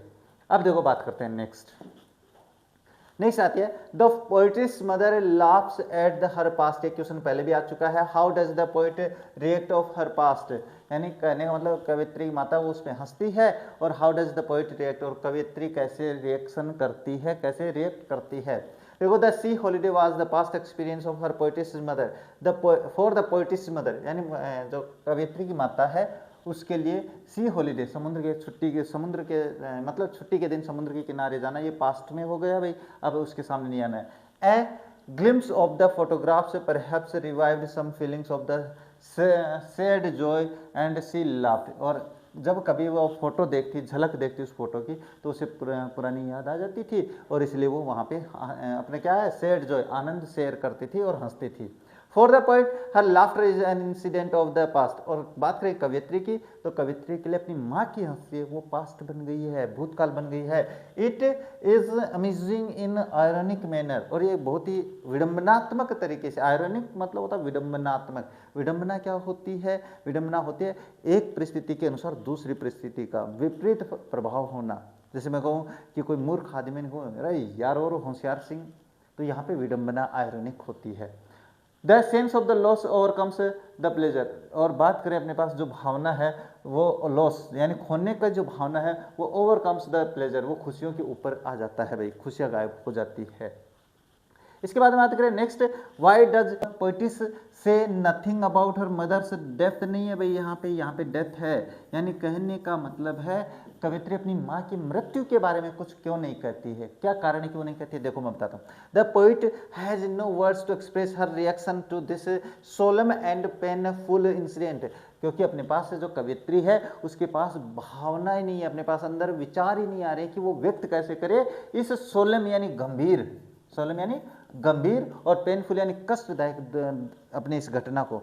यानी कहने का मतलब है अपने पास किसी के यहाँ घर में माताजी चली जाती है तो फिर वो अपनी माँ का दुख व्यक्त नहीं कर पाती है, कैसे व्यक्त करेगी बेचारी, है ना, वो नहीं कर पाती है। डेथ साइलेंसेज एवरीवन, यानी मृत्यु हर किसी को साइलेंस चुप कर देती है। The extensive quietness and the prevailing gloom silences her, कहने का मतलब है जो एक्सटेंसिव क्वाइटनेस यानी बढ़ती जो शांति है और जो प्रिवेलिंग ग्लूम और जो अपने पीछे से ग्लूम निराशा आ रही है वो उसको चुप कर देती है। इंपॉर्टेंट क्वेश्चन है, ध्यान से समझ लेना भाई। अब मेरे हिसाब से कविता है वो यहाँ पे कंप्लीट हो जाती है। क्या हो गई भाई, ये आपकी यहाँ पे कविता कंप्लीट हो गई जाती है। और मुझे लगता है पोइम के क्वेश्चन है, व्याख्या वो आसानी से समझ में आ गई होगी। चिंता मत करो, आगे और समझाने वाला हूँ। अब बात करते हैं अपनी जो नेक्स्ट पोइम है। नेक्स्ट पोइम कौन सी है सर? नेक्स्ट पोइम आप लोगों के पास the laburnum top by Ted Hughes. बढ़िया पोइम है, अच्छी पोइम है, लेकिन ऐसे मनोरंजक जैसे कहे ना शिक्षाप्रद वैसी कुछ नहीं है। बस एक अपनी कवि का मूड था अपने पास प्रकृति का वर्णन करने का, तो अपने जो कवि हैं टेड हग्स वो प्रकृति का वर्णन करते हैं। पूछोगे नहीं कि सर ये लेबनम क्या है, तो देखो लेबनम एक वृक्ष का नाम है, एक वृक्ष के लिए लिया गया है जिस पर अपने पास एक पक्षी और एक वृक्ष की काम जो अपने बातें हैं वही होने वाली है, इसके अलावा कुछ नहीं होने वाला है। तो द लेबनम की बात कर लेते हैं। देखो the laburnum top is silent quite still in the afternoon yellow September sunlight a few leaves yellowing all it's seeds fallen till the goldfinch comes with a twitching chirrup, a suddenness, a startlement and at the branch end। अपने पास देखो कोई अपने पास rhyming नहीं है, बस ऐसे ही कवि ने बैठा था भाई, मूड में आ गई बोले लिख देते हैं कवि, वैसे ही है कि लिख देते हैं कविता, वैसी है और कोई खास बात नहीं है। देखो अपने पास क्या बता रहा है कवि इस पद्यांश में, अपने पास ये जो स्टंजा है इसमें क्या है, इसकी देखो एक्सप्लेनेशन भी करेंगे। अपन ने पैटर्न समझ लिया है, एक्सप्लेनेशन कैसे करनी है, सारी बातें हो चुकी है। तो देखो द लेबनम टॉप यानी लेबनम जो वृक्ष है उसके ऊपर वो बिल्कुल शांत है भाई, बिल्कुल वृक्ष शांत बैठा है, क्वाइट स्टिल बिल्कुल चुपचाप, वृक्ष में अपने कोई संदेह, अपने पास शोर शराबा नहीं है। कब की बात है? इन द आफ्टरनून येलो सितंबर से सनलाइट, यानी सितंबर का महीना है और सितंबर के महीने में दोपहर में अपने पास क्या है, ये वृक्ष बिल्कुल शांत बैठा है, कोई नहीं है, बिल्कुल ऐसे चुपचाप। A few leaves are yellowing, इसकी कुछ पत्तियां जो है वो पीली पड़ रही है, धीरे धीरे पीली पड़ रही है भाई। All its seeds fallen, इसके सारे बीज नीचे गिर चुके हैं। टिल द गोल्डफिंच कम्स, और ये ऐसा माहौल कब तक बना रहता है, ये माहौल जो शांति का वो तब तक बना रहता है जब तक कि वहाँ पे गोल्डफिंच नामक जो पक्षी है, ये क्या है, ये एक बर्ड है भाई, है ना, ये बर्ड है सुनहरा पक्षी जिसको अपन कहते हैं, वो जब तक नहीं आता है तब तक अपने पास वो वृक्ष बिल्कुल शांत बैठा है। इसके बाद विथ है ट्विचिंग चिरप, ट्विचिंग चिरप का मतलब अपनी चोंच से चिरप करते हुए, बिल्कुल अपनी चहचहाट करते हुए आ रहा है। ए सडननेस, अचानक से क्या होता है, स्टार्टलमेंट, एक बिल्कुल अचानक से चकाचौंध आ जाती है। स्टार्टलमेंट का मतलब तो है कि बिल्कुल शोर शराबा अचानक शुरू हो जाना। एट द ब्रांच एंड, कहाँ पर, अपने पास जो ऊपर की शाखाएं हैं उनके अंत के ऊपर अपने पास ऐसी आवाज़ आना शुरू हो जाती है। अभी एक कोई खास बात तो है नहीं, तो इसमें अपने पास सिंपल स्टंजा है, सिंपल व्याख्या है, कोई जैसी गहराई वाली बात ही नहीं है। अब देखो इसकी रेफरेंस में मैंने बता दिया क्या लिखते हैं, अभी समझाया है मैंने। क्या लिखते हैं, कवि का नाम लिखते हैं और वो अपने पास स्टंजा किससे है। तो देखो the above stanza has been taken from the poem the laburnum top which is composed by Ted Hughes. बस इतना सा करना है, आपका रेफरेंस हो गया कंप्लीट। सर कॉन्टेक्स्ट में क्या लिखेंगे, कॉन्टेक्स्ट देखो मैंने तरीका बता दिया आप लोगों को। इन दिस पोएम, कॉन्टेक्स्ट में हम लिखते हैं कुछ कविता में कवि क्या कहना चाहता है। तो देखो इन this poem the poet describes about the laburnum tree, यानी लेबनम वृक्ष के बारे में समझाता है। विच इज साइलेंट, जो कि चुपचाप है, स्टिल बिल्कुल बिना हिले डुले है, effects of autumn on it, और इस पे है ना अपने पास पतझड़, जो पतझड़ ऋतु है ऑटम है उसका प्रभाव पड़ रहा है। द पोएट से हाउ, द पोएट सेज, अब यहाँ पे the poet says, the poet says how a goldfinch bird comes, और कवि कहता है कैसे कि अपने पास गोल्डफिंच वृक्ष पक्षी आता है। And the tree becomes live, और वो जो पेड़ है वो जिंदा बन जाता है। कैसे बनता है वो आगे समझाऊंगा। The poet also tales how the bird feeds it's children, और पक्षी अपने पास जो कवि है वो ये भी बताता है कि जो पक्षी है वो अपने किसको, अपने बच्चों को खाना कैसे खिलाता है, ये भी बात इसमें कवि है वो करता है। तो ये अपने पास रेफरेंस और ये कॉन्टेक्स्ट, ये दोनों ध्यान में रखना। अब इस पोएम का कोई भी स्टंजा आ जाए, आपके पास रेफरेंस है, आपके पास कॉन्टेक्स्ट है, तो इसका मतलब ये तो रटना है। तो ये रटना शुरू कर दो भाई आप लोग, क्यों, क्योंकि आप गलती कर दोगे नहीं। अब इसके बाद आपको करनी होती है एक्सप्लेनेशन। एक्सप्लेनेशन में क्या होता है, जो स्टंजा आप लोगों के पास दिया हुआ है ये, इसकी व्याख्या करनी होती है। अब इसकी व्याख्या कैसे करेंगे, तो देखो इन दीज लाइन्स, इन पंक्तियों में द पोएट टेल्स दैट, ये दैट की स्पेलिंग ऐसे नहीं है भाई, ये है ऐसे, है ना। That the laburnum tree looks lifeless, ये जो अपने पास कवि है इस स्टंजा में कहता है कि ये जो वृक्ष लेबनम वो बिल्कुल बेजान लग रहा है अभी। बेजान, लाइफलेस का मतलब होता है बेजान। Its leaves are turning yellow, इसकी पत्तियां भी अपने पास पीली पड़ रही है। पीली पड़ने का मतलब आप जानते हो पतझड़ ऋतु आ रही है। And seeds have already fallen, और जो बीज हैं वो तो पहले ही गिर चुके हैं इसके। तो फिर इसके बाद एवरीथिंग इज साइलेंट, प्रत्येक चीज शांत है। And still until A goldfinch bird come arrives, और ये कब तक है ऐसा? ऐसा तब तक है जब तक कि गोल्डफिंच जो अपने पास पक्षी है वो नहीं पहुंच जाता है, तब तक ऐसा है। Its chirping and sudden movement brings energy and life to the tree, और इसके अचानक पहुंचने से जो मोमेंट हलचल होती है वो वृक्ष में अपने पास जान ले आती है। पूरा वृक्ष हिलने लगता है, आवाजें आने लगती है। And life to the tree, और उस वृक्ष में आ जाती है ब्रेकिंग द साइलेंस, और बिल्कुल शांति जो टूट जाती है। जो वहाँ पे चुप्पी छाई हुई थी, जो शांत वातावरण छाया हुआ था वो टूट जाता है, वहाँ पे शोर शराबा होना शुरू हो जाता है। और ये भी आपको क्रिटिकल नोट भी लिखना होता है। तो क्रिटिकल नोट, और इसके बाद में बात करें अपने पास रेफरेंस कॉन्टेक्स्ट और क्रिटिकल नोट है, वो आपके लिए सेम रहेंगे। इस कविता से ये मान के चलो ये स्टैंजा नहीं आया, दूसरा आ गया तो भी ये तीन चीज तो सेम ही लिखनी है, बस चेंज है वो यहाँ पे करेंगे। तो ये क्या है? The poem is in easy language, बहुत ही आसान भाषा में है, दिख रहा है बहुत ही आसान है, इससे सरल क्या होगा, कुछ नहीं। इसके बाद the poet's use simile metaphors etcetera, इसमें अपने पास जो साहित्यिक अलंकारिक वर्ड होते हैं, शब्द होते हैं, कवि उसको भी यूज करता है। लाइक है, एज है, ये सारे शब्द इसमें आए हैं भाई, तो इसका भी प्रयोग होता है। तो ये दोनों चीजें बढ़िया हैं। ये आपके पास हो जाता है पहला स्टंजा। दूसरा आता है यहाँ पे क्या है देखो, Then sleek as a lizard and alert and abrupt, she enters the thickness and the machine starts up. Of chitterings and the tremor of the wings and the trillings, the whole tree trembles and thrills. बस इतना सा है। देखो अपने पास rhyming के बारे में मत जाना क्योंकि आपकी सारी पोएम ऐसी है, चिंता मत करो, बाकी समझा देता हूँ। इसमें क्या होता है, उसके बाद में वो पक्षी आके वहाँ पे बैठता है। वो क्या है, वो बैठता है एक बिल्कुल लिजार्ड छिपकली की भांति, बिल्कुल धीरे से आके बैठता है और वृक्ष पे आके बैठता है। एंड अलर्ट, और बिल्कुल अलर्ट होता है, ऐसे चौकना होता है। अब्रप्ट, जल्दी से क्या करता है, सी इंटर्स द थिकनेस, और वो जो वृक्ष था, वो जो घना वृक्ष था, उसके अंदर चुपके से घुस जाता है। एंड मशीन स्टार्टअप, और जैसे ही वो पक्षी अंदर प्रवेश करता है, उस टहनियों के अंदर जाता है, एक इंजन स्टार्ट हो जाता है। भाई इंजन कैसे, गाड़ी का इंजन है, बिल्कुल वैसे गाड़ी स्टार्ट हो जाती है। ऑफ चिटरिंग्स, चिटरिंग्स का मतलब चहचाने की, छोटे छोटे जो पक्षी होते हैं उनके चहचाने की आवाज शुरू होती है। And trimmer of the wings, trimmer of the wings का मतलब होता है पंखों के हलचल, छोटे पंखों के अपने पास हिलने की आवाज, फड़फड़ाने की आवाज आती है। And trillings, the whole tree trembles and thrills, और उनके पंखों के फड़फड़ाहट से पूरा पेड़ हिलना शुरू हो जाता है, उसकी पत्तियां शाखाएं हिलना शुरू हो जाती है। तो बस अब इसकी व्याख्या कर लेते हैं। हाँ सर कर लो। देखो अब ये मैंने समझा दिया, ये मुझे पढ़ाने की आवश्यकता नहीं है, ये मैंने पढ़ा दिया है, ये सेम है। तो दोनों सेम चीज क्या क्या बार बार पढ़ाऊंगा मैं। इसके बाद में अपन पढ़ेंगे ये स्टंजा। स्टंजा पढ़ना जरूरी है भाई। इस स्टंजा में कवि क्या कहना चाहता है भाई, सारांश मैंने बता दिया, इसको इंग्लिश में ट्रांसलेट मैं कर देता हूँ। इन दिस स्टंजा, इस स्टंजा में the poet says that the bird while being rapid, अपने पास जब वो पक्षी वहाँ पे तेज गति से आता है, and alert and precautions like a lizard, और वहाँ पे बिल्कुल चौकन्ना होता है और सावधानी बरतता है, बिल्कुल लेकिन अपने छिपकली की तरह, लिजार्ड यानी छिपकली। Sits on the branches of the tree, पेड़ की शाखाओं पे बैठता है।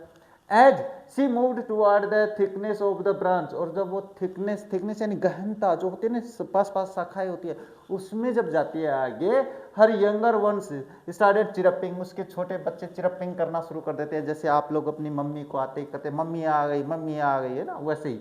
And doing vibrations with wings, और वो वाइब्रेशंस करते हैं, फड़फड़ाते हैं अपने पंखों से। Making a sound like a machine, और एक मशीन की तरह आवाज करते हैं। Because of the movement of the birds and her young once, क्योंकि उस पक्षी की आवाज पंखों से और उसके बच्चों की आवाज से the tree starts to shake and thrill, वो जो वृक्ष था वो हिलना शुरू कर देता है और अपने पास ऐसे कांपना शुरू कर देता है। थ्रिल का मतलब रोमांचित हो जाता है। अब आ गया होगा समझ में? हाँ सर आ गया। तो एक क्रिटिकल नोट भी वही है। तो फिर समस्या कहाँ पे है आपके? कुछ नहीं समस्या, मुझे पता है, स्क्रीनशॉट ले लेना भाई इसका।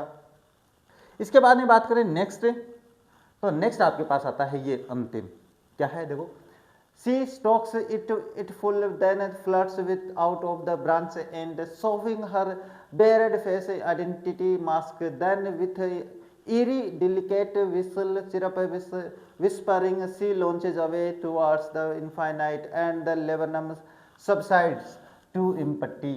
यानी कहने का मतलब क्या है, फिर वो अपने पास स्टॉक्स इट फुल, अपने पास स्टॉक्स इट फुल गया, मतलब अपने आप बच्चों को खाना करने के बाद, खिलाने के बाद, then flirts out of the branch end, उसके बाद में वापस बिल्कुल ऐसे छुपके से बिल्कुल ऐसे अपने पास शाखाओं से बाहर आती है, ऊपर आती है, शोविंग हर बैरड फेस आइडेंटिटी मास्क, और अपना पहले अपनी ऐसे सर बाहर निकाल के चारों तरफ देखती है और अपनी आइडेंटिटी बताती है, अपनी पहचान बताती है। Then the eerie delicate whistle chirp whispering, और उसके बाद में वो जो चहचहाने की आवाज़ थी, सीटी की आवाज़ थी, वो अपने पास बुदबुदाहट में चेंज हो जाती है।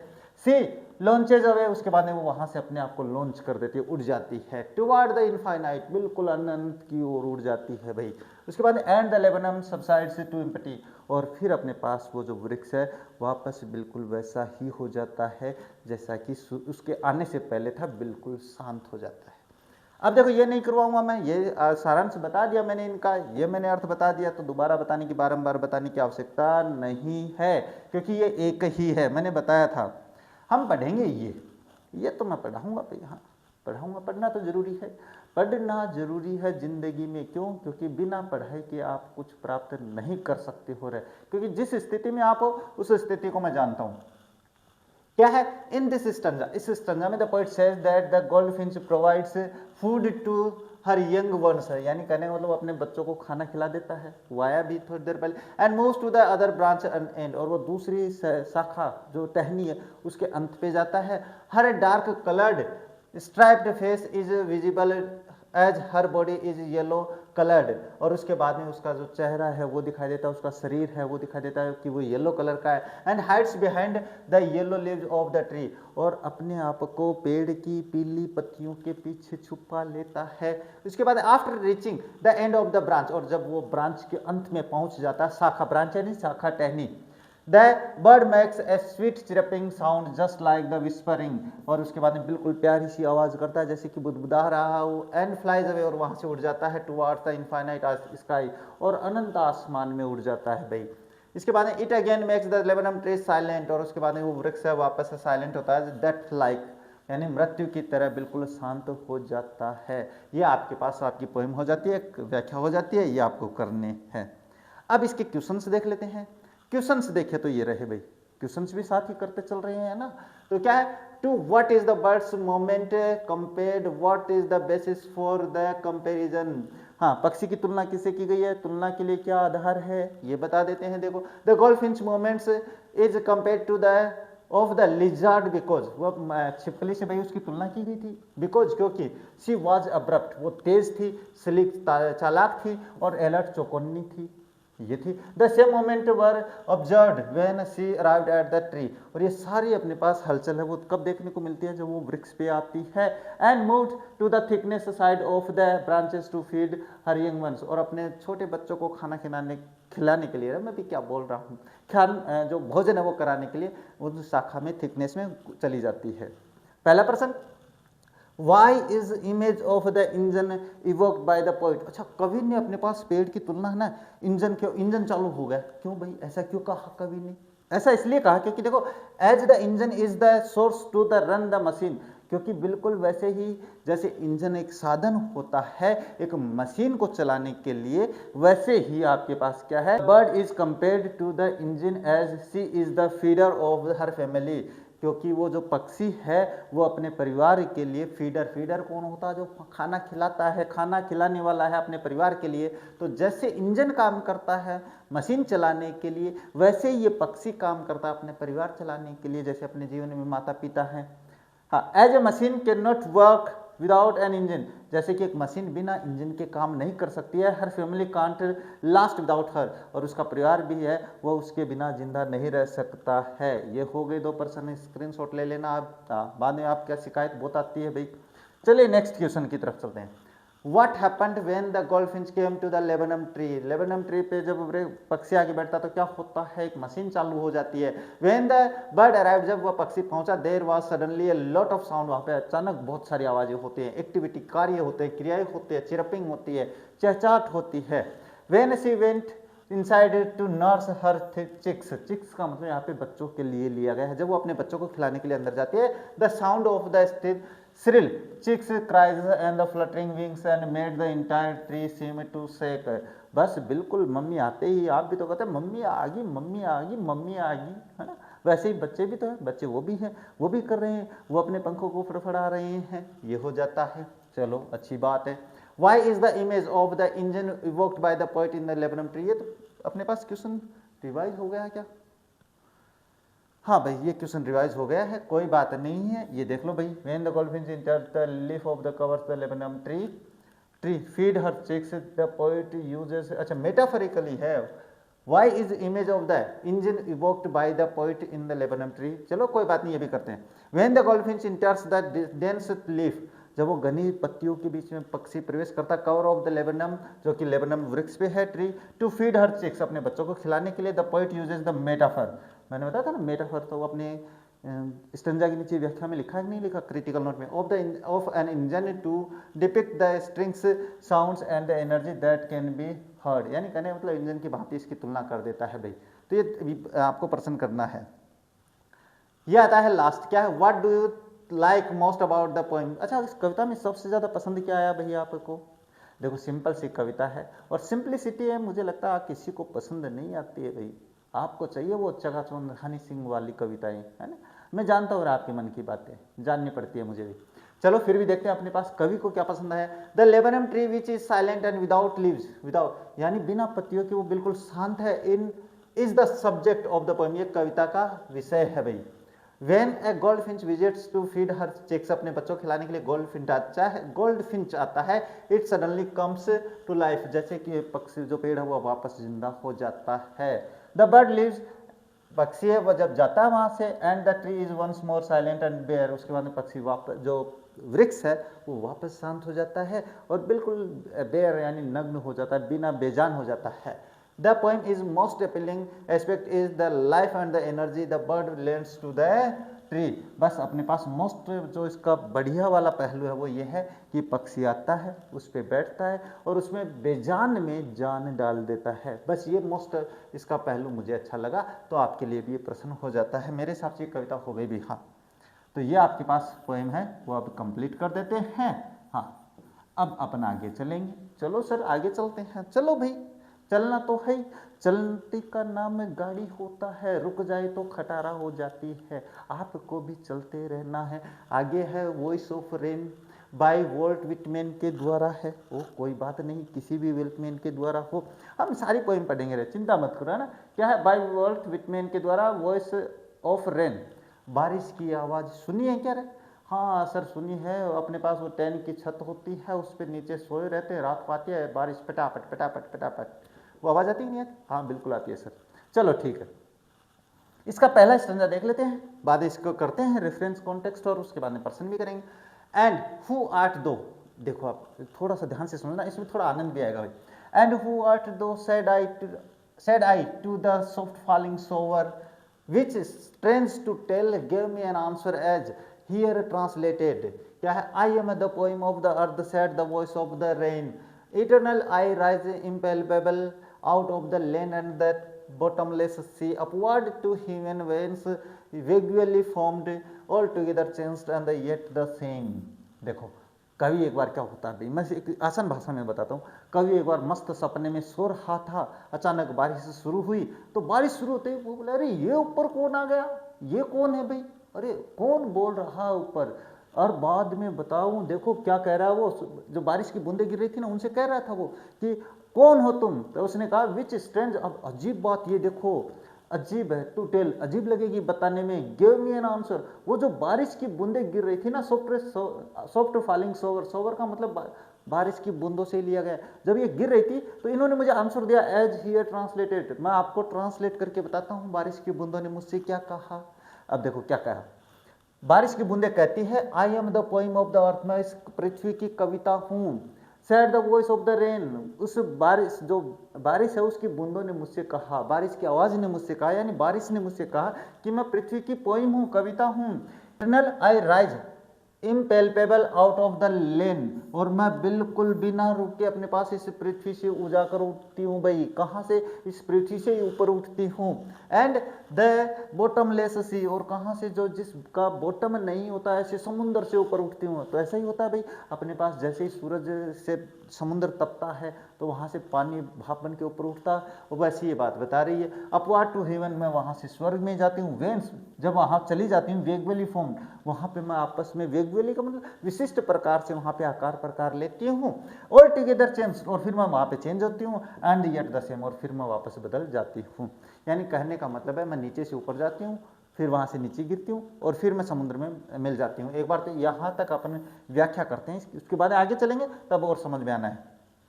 रेफरेंस देखो, मैं एक बार समझा देता हूँ, आगे की उसमें नहीं समझाऊंगा। रेफरेंस क्या है?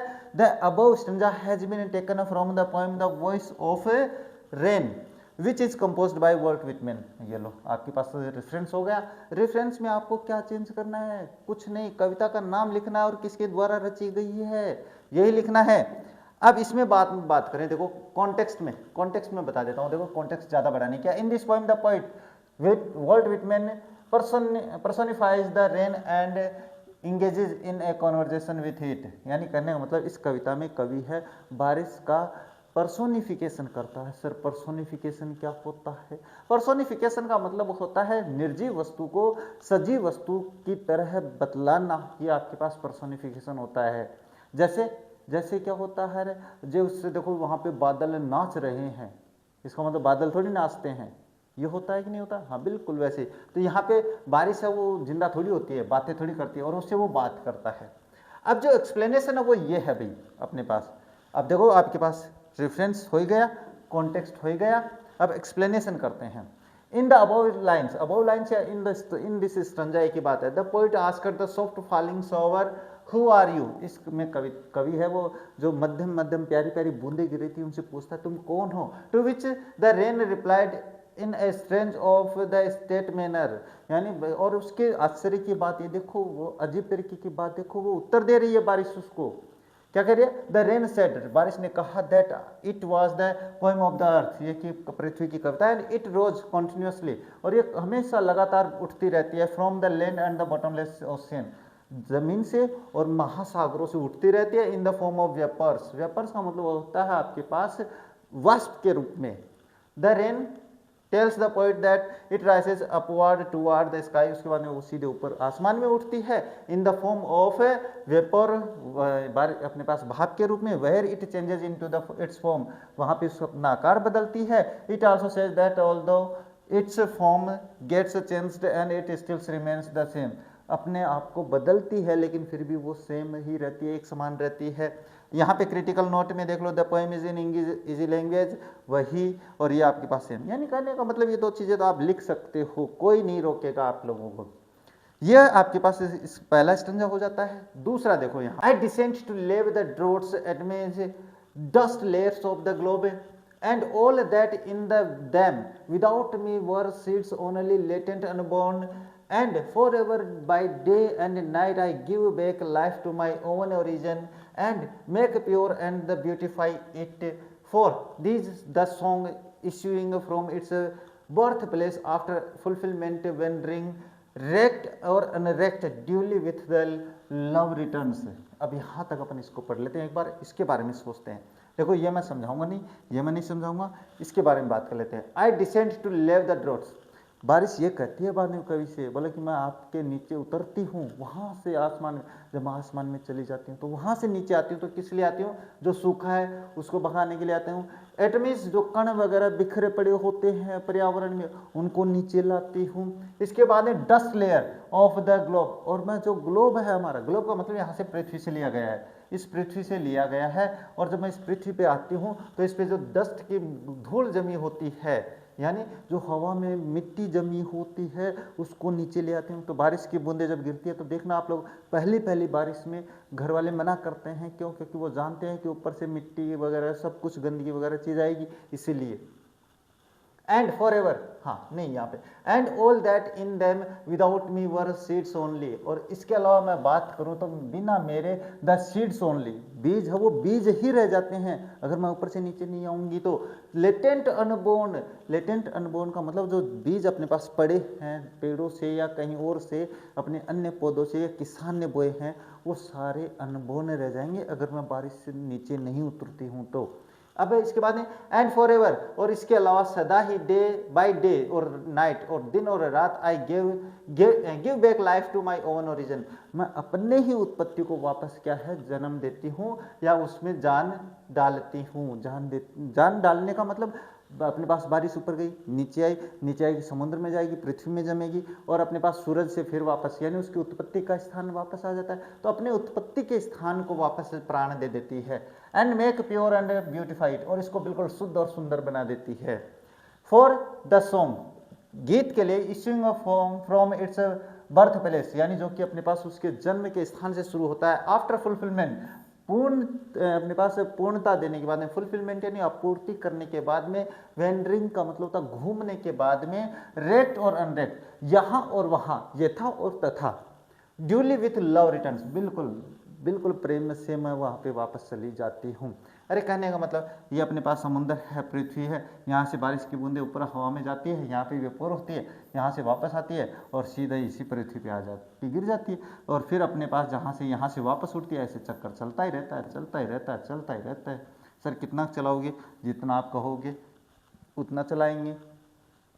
अब देखो ये मैं आप लोगों को नहीं समझाऊंगा भाई, क्या है। The above stanzas has been taken from the poem the voice of rain which is composed by Walt Whitman, और कॉन्टेक्स्ट ये मैंने बता दिया है, तो ये आप लोगों को करना है। देखो एक्सप्लेनेशन थोड़ी बड़ी थी तो हम इसको बड़ी ही करेंगे, एक्सप्लेनेशन करनी है सारी।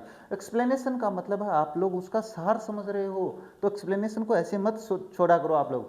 देखो इन द अबव लाइन्स, यानी उपरोक्त पंक्तियों में, यानी अपनी स्टैंजा में, the poet says that the rain comes down to the wash the drought, यानी बारिश नीचे उतरती है सूखे को मिटाने के लिए, धोने के लिए। वाश द ड्रॉट का मतलब होता है सूखे को मिटाने के लिए। प्रोवाइड वाटर, पानी उपलब्ध करवाने के लिए। It also washes away the dust and the small particles of from the earth surface, और ये पृथ्वी के ऊपर जो मिट्टी के कण वगैरह जम जाते हैं उनको साफ करती है, जो मैंने बताया था।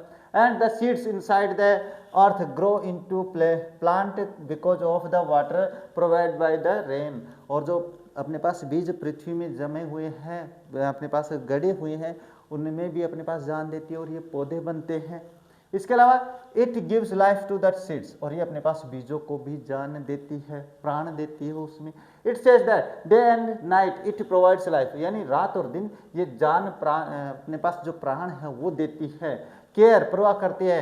एनरिचमेंट, बढ़ोतरी करते हैं। And water to the place where it is originated, और वहाँ पे सीधे जहाँ से इसका ओरिजिन होता है वहीं पे आप अंत में चली जाती है। The rain keeps enhancing the beauty and the purity of the earth by preparing a life cycle for itself again, और ये जो अपने पास बारिश है वो अपनी पृथ्वी की सुंदरता और शुद्धता में बढ़ोतरी करती रहती है। इनहेंस का मतलब होता है बढ़ाना। The rain is like a song, यानी बारिश है वो एक गीत की भांति है। दैट ओरिजिनेट्स, जो कि उत्पन्न होता है, फ्रॉम इट्स बर्थ प्लेस, जो कि अपने बर्थ प्लेस से उत्पन्न होता है। Just like the heart of the singer, बिल्कुल वैसे ही जैसे सिंगर के अपने पास दिल से उत्पत्ति होती है ना गीत की, वैसे इसकी होती है। And travels to the fulfil the earth needs, और अपने पास पृथ्वी की जो आवश्यकता है उनको पूर्ति करता है। एंड वेंडर्स, और वहाँ से भ्रमण करती रहती है, चलती रहती है। It finally comes back to the place from where it is originated, और अंत में वहीं पे आ जाती है जहाँ पे इसकी उत्पत्ति होती है। वेदर इट इज ruined और नॉट, बिल्कुल ये खत्म होती है कि नहीं होती है। It returns to the original position, और अंत में अपनी वास्तविक स्थिति में पहुंच जाती है। With a lot of love to its birth place, बिल्कुल अपने पास घने प्रेम के साथ अपने बर्थ प्लेस यानी अपने जन्म के स्थान पर पहुंच जाती है। तो ये व्याख्या हो गई है, स्क्रीनशॉट ले लेना भैया आप। हाँ आप कहते बहुत हो ना। अब देखो इसके आपके पास जो क्या है क्रिटिकल नोट, वो दो मैंने बता रखे हैं ना। यहाँ पे कहाँ पे है, ये रहे क्रिटिकल नोट, यही वहाँ पे लिखने हैं अंत में, इसके यहाँ पे नीचे लिखने हैं। इसके बाद में बात करते हैं प्रश्नों की, क्योंकि पॉइंट तो हो गई अपनी पूरी कंप्लीट। देखो whose voice are there in the poem, अच्छा इस पोएम में दो आवाज है, किस किस की है। देखो the two voices of the poem are the voice of the rain and the voice of the poet, एक तो बारिश की आवाज़ है और एक कवि की आवाज़ है, कोई समस्या नहीं, बहुत ही सरल प्रश्न है, प्रश्न आने वाला भी हो सकता है कवि परीक्षा में। What does the phrase strengths to tell mean, यानी एक फ्रेज आया था स्ट्रेंथ्स टू टेल, अजीब, बताने के लिए अजीब बात है। क्या मैं कहूँ रे यार, मैं तेने एक बात बताऊँ लेकिन अजीब ही है, तू विश्वास करना करो, बहुत ही अजीब बात बताऊँ। क्या मैंने चुड़ैल देखी। अब आप लोग को लोग यार बेवकूफ़ हो गया, बावड़ा हो गया छोरा, है ना। तो वैसे ये कह रहे स्ट्रेंथ्स टू टेल का मतलब अजीब बात है, क्या बताने को। तो देखो the phrase strengths to tell means that it was strength for the soft falling rain to reply to the poet's question. अजीब बात ये थी कि अपने पास कवि के प्रश्न का उत्तर जो कवि अपने पास बारिश दे रही थी, ये अजीब थी बताने के लिए। When the poet asked the rain, who art thou? जब कवि ने पूछा कि तुम कौन हो, the rain replied, I am the poem of the earth, कि मैं पृथ्वी की कविता हूँ। ये अपने पास अजीब है, ये इंपॉर्टेंट है भाई, आपके पास पक्का आएगा 100%, क्योंकि पेपर तब आपके कहाँ। तो why are, नेक्स्ट पर्सन क्या है, why are the last two lines put within a brackets। अच्छा एक बात और बताओ भाई, अंत में 2 लाइनें पढ़ी थी वो ब्रैकेट में थी, क्यों थी, इसका कारण देखो। The last 2 lines are put within the brackets because they are the observations made by the poet, क्योंकि ये ऑब्जर्वेशन किया गया था, निरीक्षण किया गया था कवि के द्वारा, एंड हिज थॉट्स, उसके विचारों का। He made a similarity between the rain and the music, क्योंकि उसने अपने पास सिमिलरिटी बताई है, समानता बताई है, किस में बताई है सर, अरे उसके गाने में बताई और बारिश की बूंदों में बताई है ना। हाँ सर बिल्कुल। चलो 2 प्रश्न हो रहे हैं, इसके बाद बात करते हैं। How does the rain help the seeds. अच्छा बीजों की कैसे सहायता करती है बारिश, सर अभी तो बताया था, बारिश जमीन में गड़े बीजों पे आके गिरती है और वो प्लांट बनते हैं। चलो ठीक है। The absence of the water causes the seeds to be dormant and the incapable of the sprouting before it rains, यानी कहने का मतलब है पानी की कमी से जो बीज है वो अपने आप को डोरमेंट, अनुभव अपने पास क्या है कि वो निरर्थक मान लेते हैं, बिल्कुल विनाश की अवस्था में मान लेते हैं। Incapable of sprouting before its rains, और बारिश के बिना वो स्प्राउट भी नहीं कर पाते। स्प्राउटिंग का मतलब था फलना फूलना। Rain provides them with the water they require to and grow into the plants, और उस बारिश है उसके अंदर क्या करते हैं, उतना पानी देती है जितना उनका आवश्यकता होता है। ग्रिमिनेट का मतलब होता है चमकना, बढ़ने के लिए, ये हो जाता है। इसके बाद describe the never ending cycle of the rain. अच्छा कभी नहीं समाप्त होने वाला चक्र कैसा है, इंपॉर्टेंट है, अभी देख लेना। क्या है, on the earth water rises invisibly in the form of the vapour from the land and sea masses. इसमें कवि के प्रश्न में बातें करें तो क्या है कि पानी जो है वो वाष्प के रूप में, वेपर का मतलब होता है वाष्प, वाष्प के रूप में ऊपर उठता है, उसके बाद में जमीन से और समुद्र से जाता है। इट राइजेस, उठता है, becomes the shapes of the clouds, बादलों का आकार बनता है, ट्रांसफॉर्म्स, बदलता है, and then descends on the earth as water droplets to the saturate the minuscule dust particles land and sea। उसके बाद में वो क्या करती है, वहाँ से पानी के रूप में गिरती है, जो सेटुरेट का मतलब जो अपने पास ऊपर जो बर्फ के नहीं, मिट्टी के कण वगैरह, धूल वगैरह होती है, उनको नीचे लाती रहती है। मिनिस्कल डस्ट का मतलब होता है छोटे छोटे जो मिट्टी के कण होते हैं, पार्टिकल्स कण होते हैं। लैंड जमीन होती है और सी होती है। Rainfalls on earth causes river to the carry water back to the ocean and the sea, और बाद में बारिश नदी के रूप में सीधे वापस समुद्र में चली जाती है, और समुद्र से फिर वापस वही प्रक्रिया शुरू हो जाती है। ये आपका इंपॉर्टेंट क्वेश्चन है भाई। इसके बाद में एक और है भाई, इसके बाद में देखते हैं। हाँ इसके बाद में बस यही 2 प्रश्न और है इसमें, वो भी देख लेते हैं। Why does the rain call itself impalpable, बारिश अपने आप को इम्पेल्पेबल क्यों कहती है। इम्पेल्पेबल का मतलब होता है जिसको अपन देख नहीं सकते, छू नहीं सकते हैं, वो चीज होती है। क्यों कहती है ये impalpable, refers to something that can not be seen sensed, महसूस नहीं कर सकते हैं, थ्रू टच और विजन, यानी अपने को छूकर महसूस नहीं कर सकते हैं, बस दृष्टिकोण में महसूस किया जा सकता है, बस बाकी देख भी नहीं सकते हैं। Water can not be seen with the naked eyes और felt when it is in the form of the mist, क्योंकि हम पानी को नहीं देख सकते हैं जब ये अपने पास से किस में होता है, मिस्ट के रूप में होता है, वेपर वाष्प के रूप में होता है।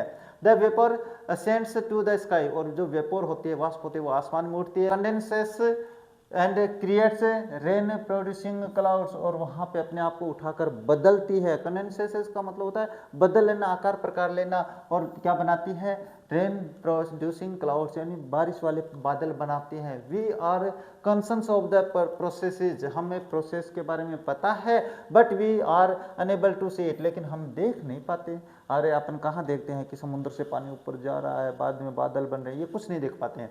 Because of this the rain has the right to call itself impalpable, और इसीलिए हमें बारिश है वो अपने आप को इम्पेल्पेबल कह सकती है। स्क्रीनशॉट लेते चलना जब मैं अलग हो जाऊं भाई। नेक्स्ट है, how does the rain become the voice of earth, अपने पास पृथ्वी की आवाज कैसे बनती है? तो देखो, इन the poem the poet describes है भाई यहाँ पे, है ना, describes how the rain falls on the अर्थ, अपने पास कवि है वो दर्शाता है कि अपने पास पृथ्वी पे बारिश कैसे गिरती है। He refers to rain drops as the poem of the earth, और वो जो रेन ड्रॉप्स गिरती है, पानी की बूंदी गिरती है, बारिश की बूंदी गिरती है, उनको अपने पास पोएम ऑफ द अर्थ कहता है, कवि पृथ्वी की कविता कहता है। Because the breathe fresh life into the dried out, क्योंकि वो सूखे में जान ले आती है। स्क्रॉस्ड अर्थ, झुलसी पृथ्वी जो होती है उसमें जान ले आती है। And fall in the rhythmic pattern, और उसमें रिदमिक यानी लय वाला पैटर्न बना देती है। इसेंशियली आवश्यक रूप से it is the earth's voice since the soothing music created by the softly dropping rain drops is the only way the planet can express itself, यानी कहने का मतलब सीधी सी बात है कि वो जो बारिश की बूंदें नीचे गिरती है, इससे अपने पास पृथ्वी पे लहर आती है, लहर से आवाज़ें निकलती है, वो सारे अपने पास पृथ्वी का संगीत होती है, इसीलिए कहते हैं। अब ये भी आपके पास यहाँ पे कंप्लीट कर देते हैं भाई, है ना, कंप्लीट करते हैं और चलते हैं अपने आगे। आगे आपके पास आती है एक पोएम है चाइल्डहुड, बढ़िया पोएम है भाई, मार्कस नेटन की है। मार्कस नेटन है, बढ़िया कविता, अच्छी कविता, मुझे बढ़िया अच्छी कविता लगती है। जो बचपन होता है ना, ये आपका कब चला जाता है पता ही नहीं चलता है हमें, है ना, हम सोचते रह जाते हैं और आपका बचपन निकल जाता है। अब देख लो आप कौन सी क्लास में हो गए हो, आप 11वीं क्लास में हो गए हो। अब 11वीं क्लास में थे, अब जब 5वीं क्लास में थे तो कितने मज़े थे आपके। अब घर वाले भी आपको डांटते हैं कि बेटा समय पे सोया कर, समय पे उठा कर, मोबाइल वैसा मत कर, वैसा मत कर। बच्चा था तो पेरेंट्स भी अपने साथ खेलते थे, कूदते थे, अपने खेलते ना, तो पता ही नहीं चलता बचपन कब चला जाता है। अपने पास समय जो है वो इतनी तेज गति से भाग रहा है कि पूछो मत आप लोग। तो थोड़ा सा समझ जाओ, अभी समय है आप लोगों के पास। चाइल्डहुड, बचपन क्या है देखो। When did my childhood go? Was it the day I ceased to be 11? Was it the time I realized that hell and heaven could not be found in the geography and therefore could not be? Was there that the day? यानी कहने का मतलब कवि ये कह रहा है कि मेरा बचपन कब चला गया मुझे तो पता ही नहीं है, मैं जानता ही नहीं हूँ। क्या देखो, when did my childhood go, कब मेरा बचपन चला गया। Was it the day, क्या ये वो दिन था, क्या ये वो दिन था जब मैं क्या I ceased to be 11, जब मैं 11 वर्ष में प्रवेश कर गया, 11 वर्ष में जाकर रुक गया, क्या ये वो दिन था। जैसे मैं 11 वर्ष का हुआ भाई तुम्हारा बचपन चला गया है, क्या ये वो दिन था। Was it the time, क्या ये वो समय था। I realized that the hell and heaven, जब मैंने महसूस किया कि स्वर्ग और नरक यहीं पे है, क्या ये वो दिन था जब मेरा बचपन चला गया। नहीं, ये वो भी दिन नहीं था। Could not be found in the geography, और मुझे ये पता नहीं चल रहा है कि मैं भूगोल में, जियोग्राफी में पता नहीं चल रहा है कि मेरा बचपन कब चला गया, समय नहीं दिखा रहा मुझे मेरा बचपन कब चला जाता है, यानी व्यक्ति का बचपन पता ही नहीं चलता है। And therefore could not be, और इसीलिए मैं वहाँ पे नहीं हो सकता। was that the day, और यानी जियोग्राफी में कुछ ऐसा है नहीं तो फिर मैं वहाँ पे इसलिए कुछ नहीं हो सकता मेरा। तो क्या ये वो दिन था भाई जब मेरा बचपन चला गया। तो पहले इस अपने पास इस संज्ञा की व्याख्या पढ़ते हैं, उसके बाद आगे चलते हैं। देखो आनंद आएगा भाई। देखो रेफरेंस की बात करें तो रेफरेंस और कॉन्टेक्स्ट आपको याद कर लेना है। The above stanza has been taken from the poem childhood. इसके बाद में which is composed by Markus Natten, ये मार्कस नेटन के द्वारा रचित है।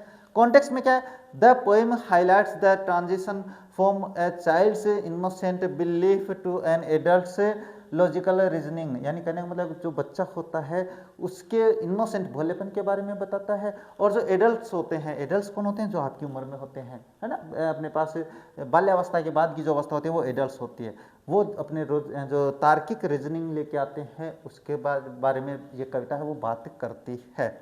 ये दोनों चीज़ आपको सेम रखनी है।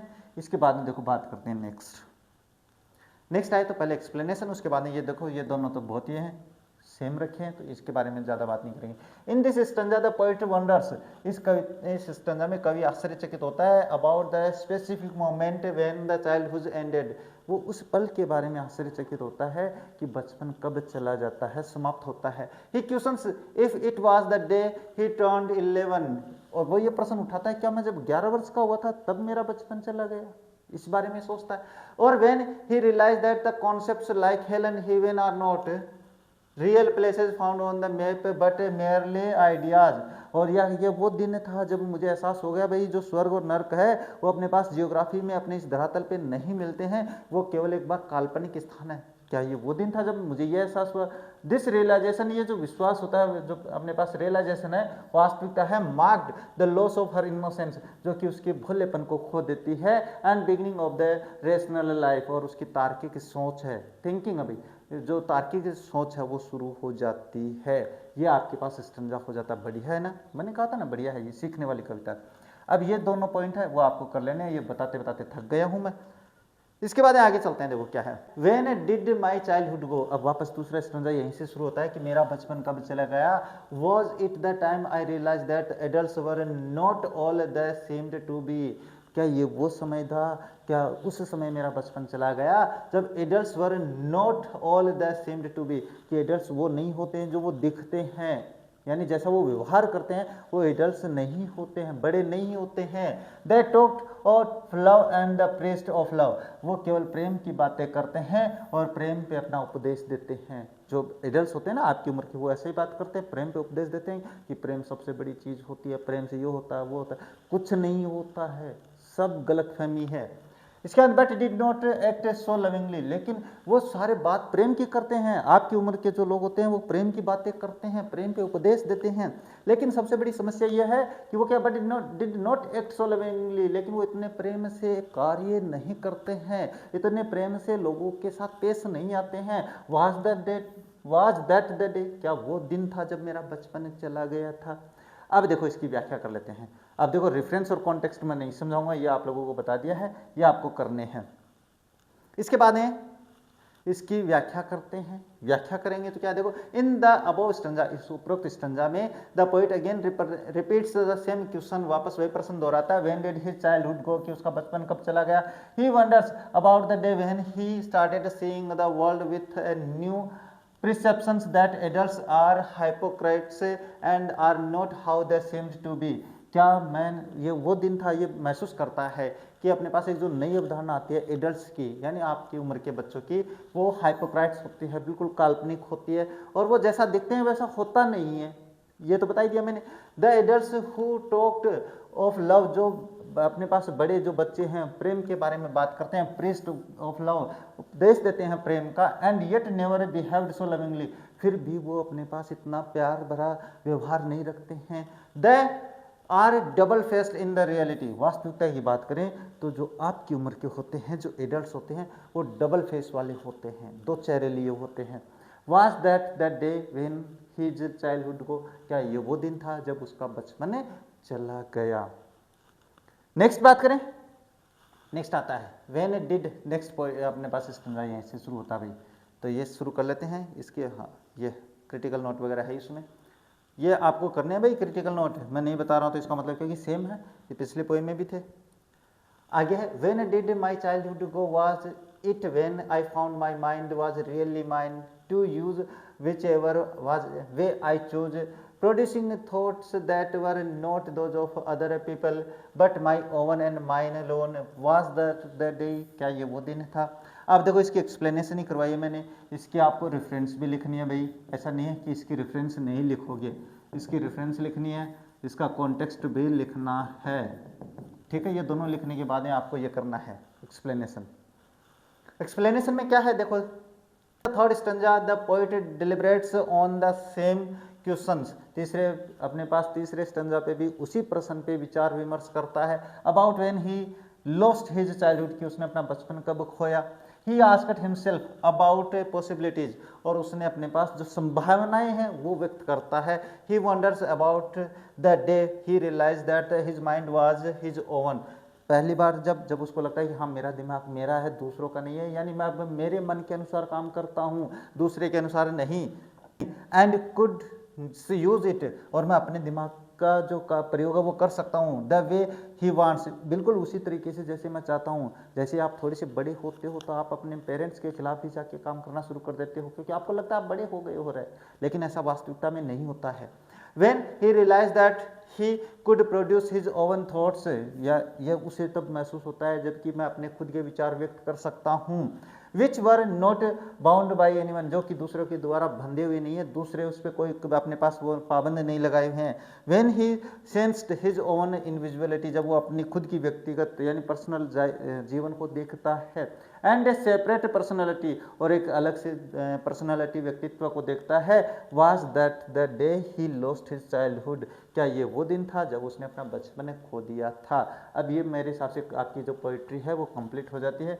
क्यों नहीं भाई, अभी और भी है रे, इसमें बात करते हैं। देखो दूसरा, अभी उसके ना देखो आपको एक्सप्लेन वो रेफरेंस और कॉन्टेक्स्ट करनी है, इसकी भी करनी है, क्योंकि बड़ी पोइट्री है ना, इसलिए मैंने सोचा चलो ऐसे कर देते हैं भाई। रेफरेंस और कॉन्टेक्स्ट ये दोनों आप लोगों को करने हैं, ठीक है। ये करने के बाद में आपको यहाँ से शुरू करना है, ये ध्यान में रखना रहे। क्या है, where did my childhood go. अब देखो इतनी देर तो ये पूछ रहा था कि मेरा बचपन कब चला गया, कब चला गया, कब चला गया, 3 स्टैंजा में बात करिए। अब इसमें क्या बात कर रहा है, where did my childhood go, it went to some forgotten place that's hidden in an infant's face, that's all no words meaning infant no new born baby.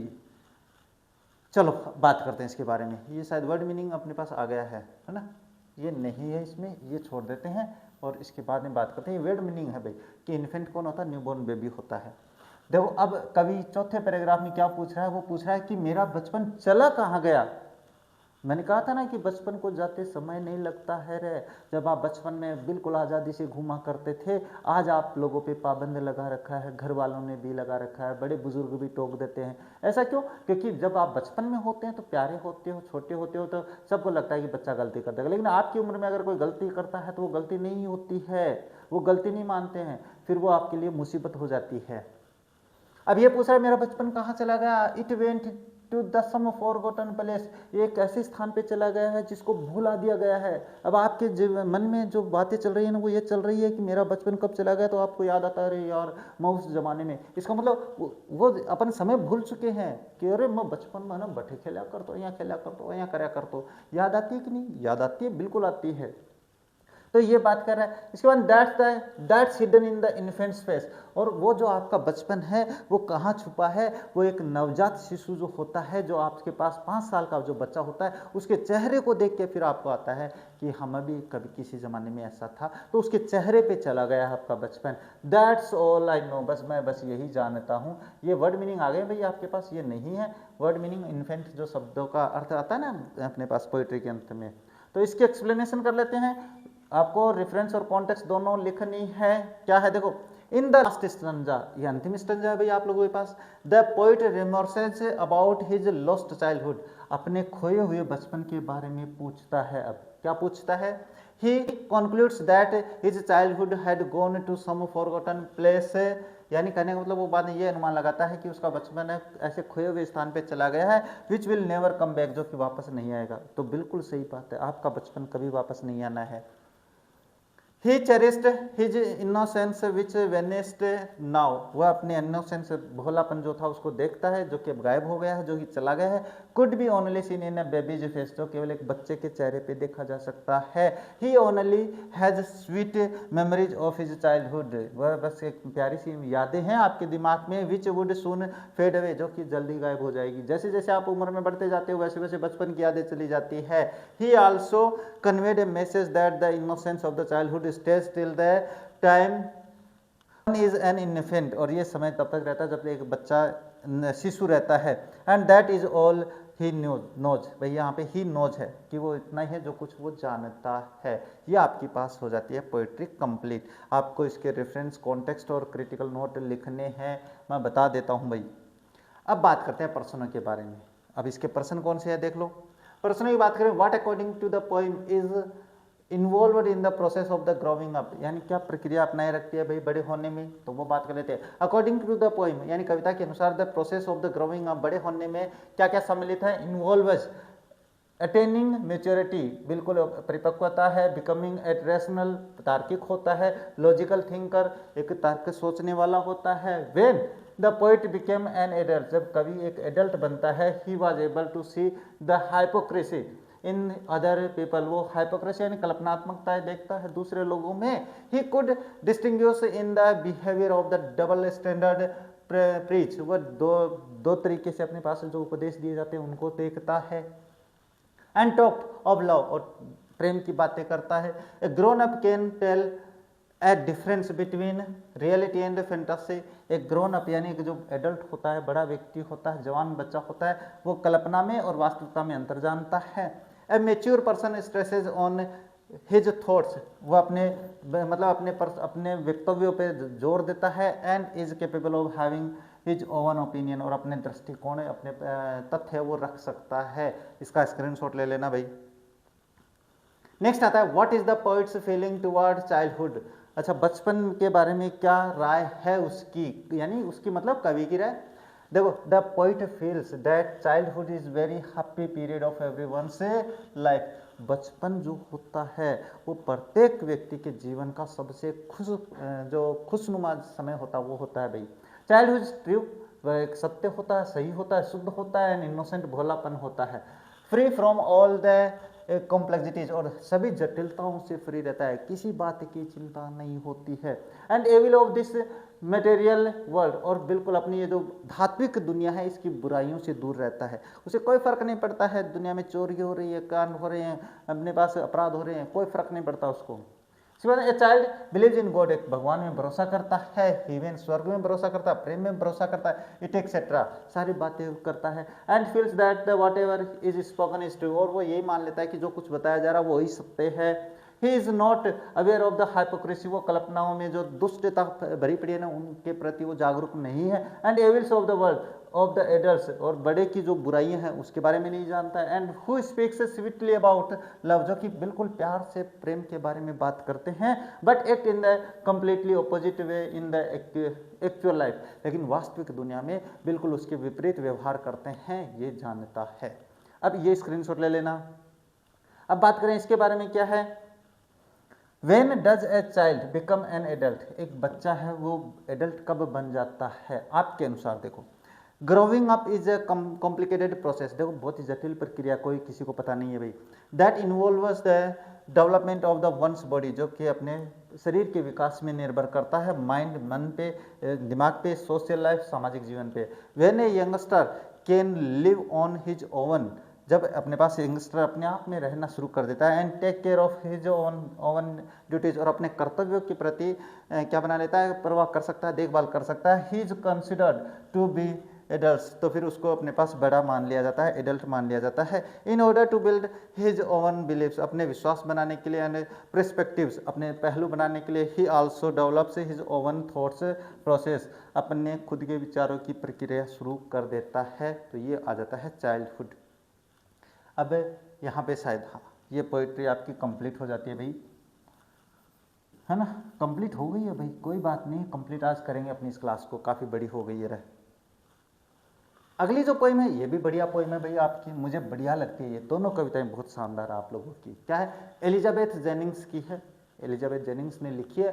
क्या है, फादर टू सन, यानी पिता का बेटे को संदेश देना है इस कविता में।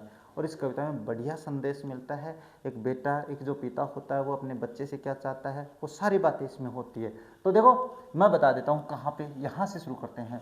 अपना पहला स्टेंजा है, I do not understand this child though we have lived together now in the same house for years, I know nothing of him, so try to build up a relationship from an how he was when small yet how I killed. यानी कहने का मतलब एक छोटा सा stanza, ज़्यादा बड़ा नहीं है, इसमें एक सीधी सी भाषा रखी है भाई, कोई खास बात नहीं है।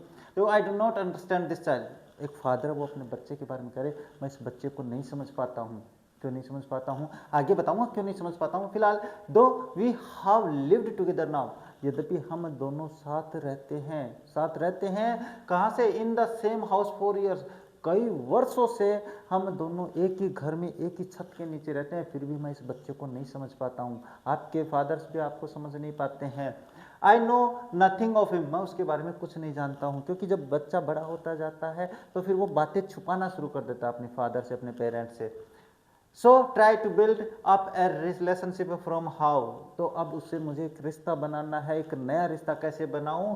ही वॉज वेन स्मॉल, जब वो अपने पास छोटा था तब तो मेरे साथ था, येट हाउ आई किल्ड, क्योंकि जब बचपन में मैं उसके साथ था तो मैंने तो उसके साथ ऐसा संबंध बनाया नहीं था, तो अब मैं उसके साथ कैसे रहूँगा।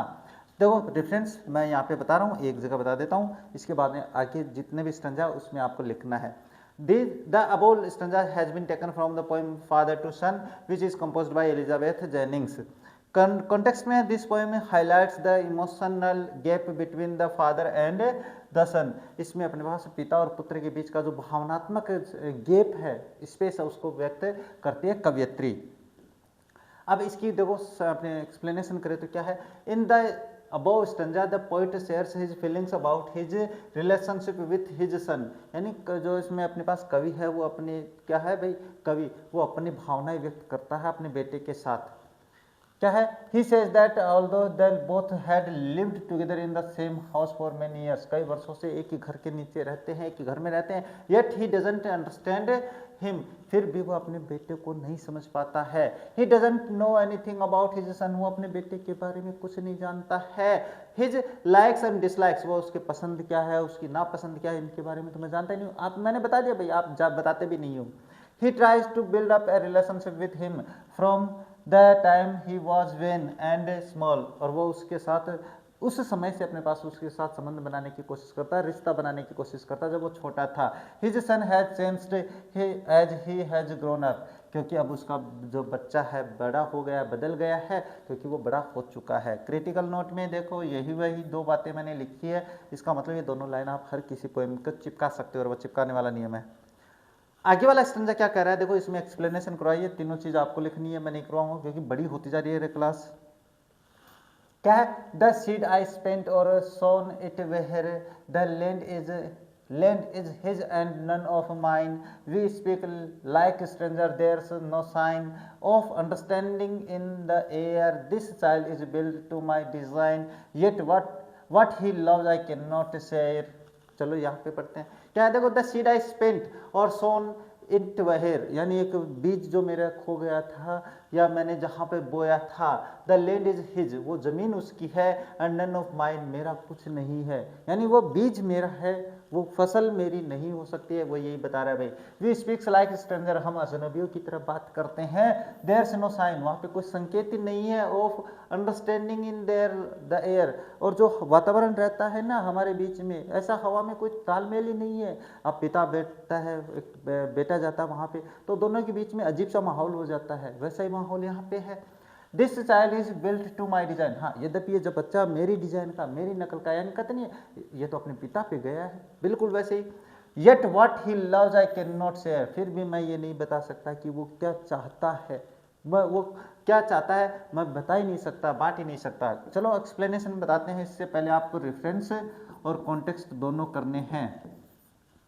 एक्सप्लेनेशन में क्या है, the father uses I in the first line to acknowledge his role in the communication gap between them, इसमें जो आई यूज हुआ है ये इसलिए है कि जो उनके अपने पास कम्युनिकेशन में जो गैप आ गया है, डिस्टेंस आ गया, अपनी दूरी आ गई है, उसके लिए यूज करता है। He says that the despite all efforts, यानी सारे प्रयत्नों के बावजूद, his son was in the another place, वो दूसरे स्थान पे ही रहता है, that the father can not access, यहाँ पर फादर वो नहीं पहुंच सकता है।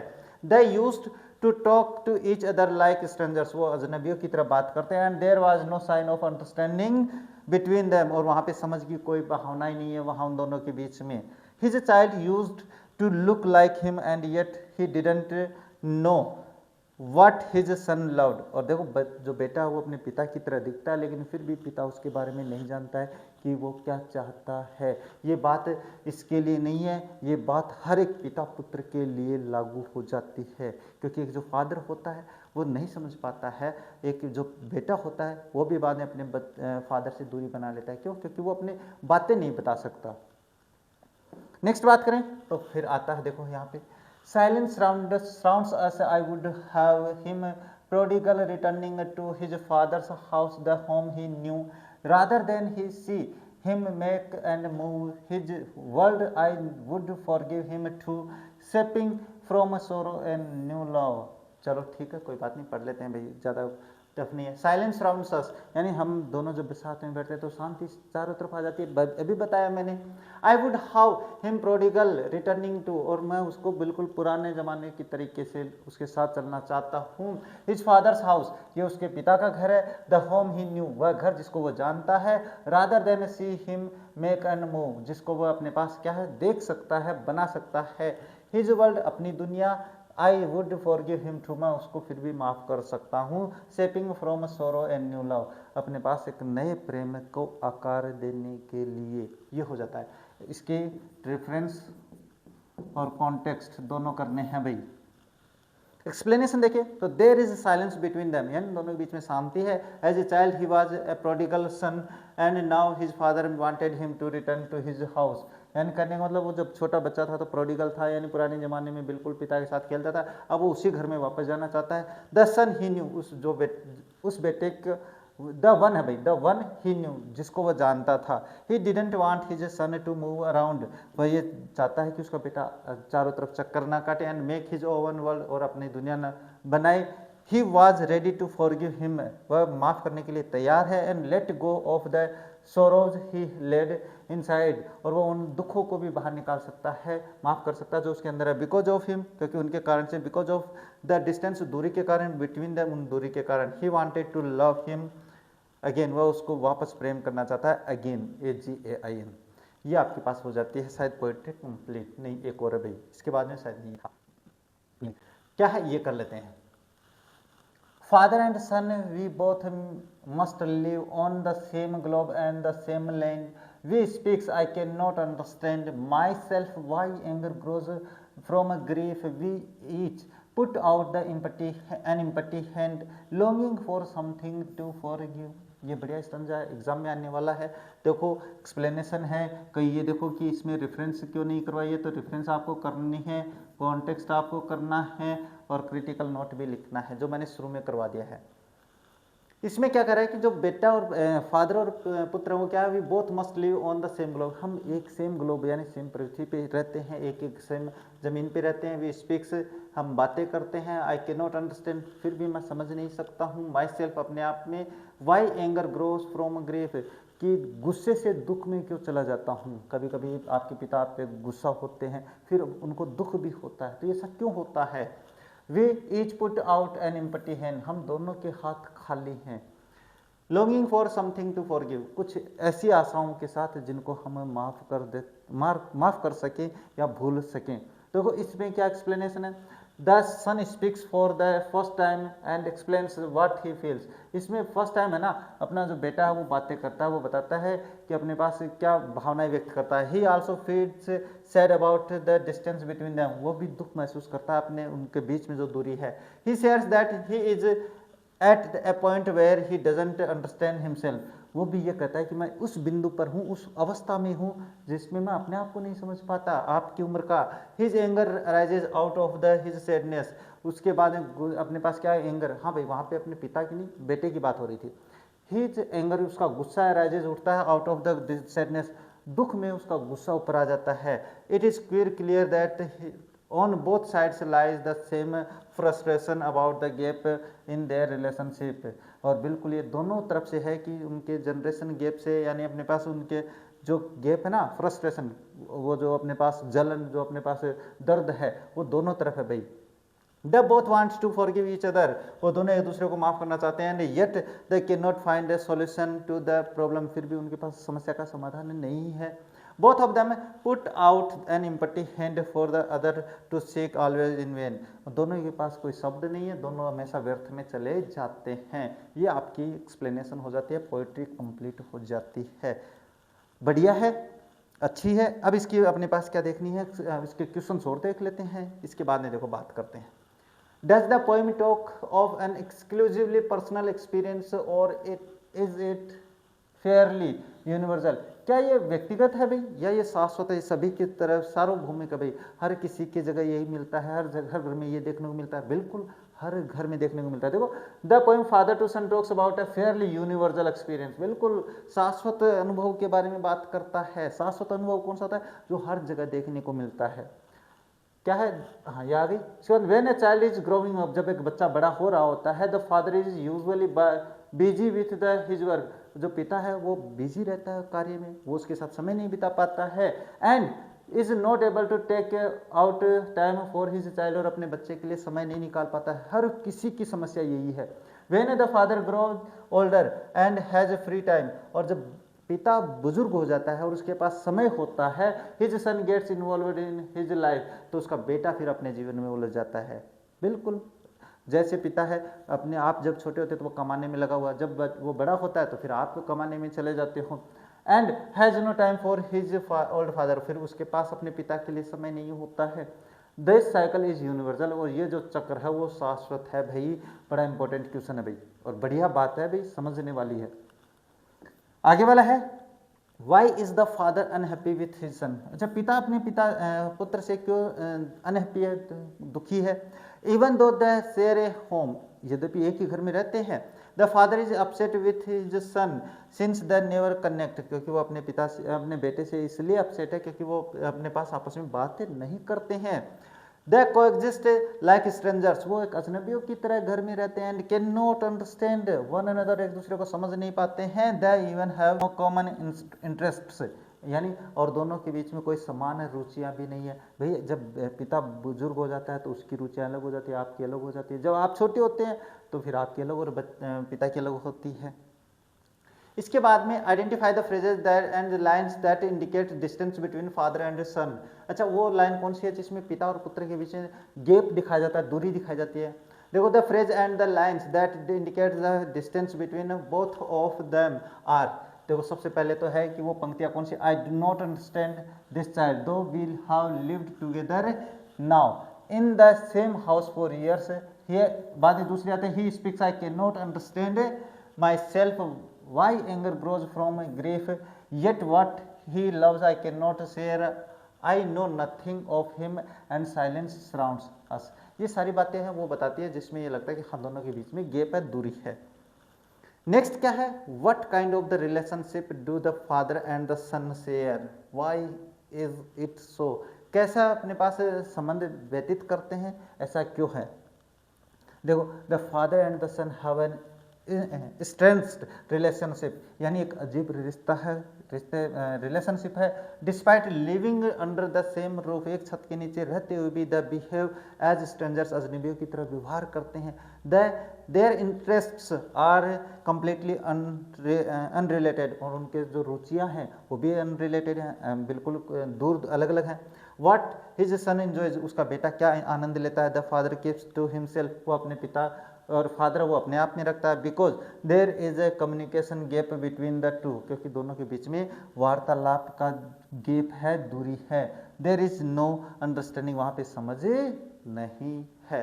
ये इसके अपने पास क्या है, क्वेश्चंस कंप्लीट होता है, और ये पोइट्री भी अब आपके पास कंप्लीट हो जाती है। और आपके पास जो आपका पोइट्री सेक्शन है, जो पोइट्री सेक्शन है वो अब कंप्लीट हो गया है। आज की इस क्लास में हमने जाना कि हमारी जो पोइट्री है उसकी एक्सप्लेनेशन कैसे करनी है, एक्सप्लेनेशन कैसे पूछी जाएगी, क्वेश्चंस कैसे आएंगे। तो अगर आप ये अपनी एक क्लास देख लेते हो तो मुझे लगता है कि आपको, देखो 12वीं, अभी तो आप नहीं पढ़ोगे इतना, लेकिन आप 12वीं क्लास में जब हो जाओगे तो वहाँ पे आपको ये आदत तो डालनी है पढ़ने की। तो इस क्लास को आपने ढंग से देखा होगा और ढंग से देखनी भी है। अगर आप यहाँ लास्ट तक आ गए हो तो दोबारा आप इस क्लास को ढंग से देखना है, क्योंकि इस क्लास से बाहर आपके पास कोई क्वेश्चन नहीं जानना है। तो मुझे लगता है आज की क्लास में इतना ही करते हैं, क्योंकि मैं भी थक चुका हूँ। तो आज की क्लास को यहीं पे विश्राम देते हैं और मिलते हैं आप लोगों से अपनी नेक्स्ट क्लास में। तब तक देखते रहे हमारा चैनल। जय हिंद, जय भारत।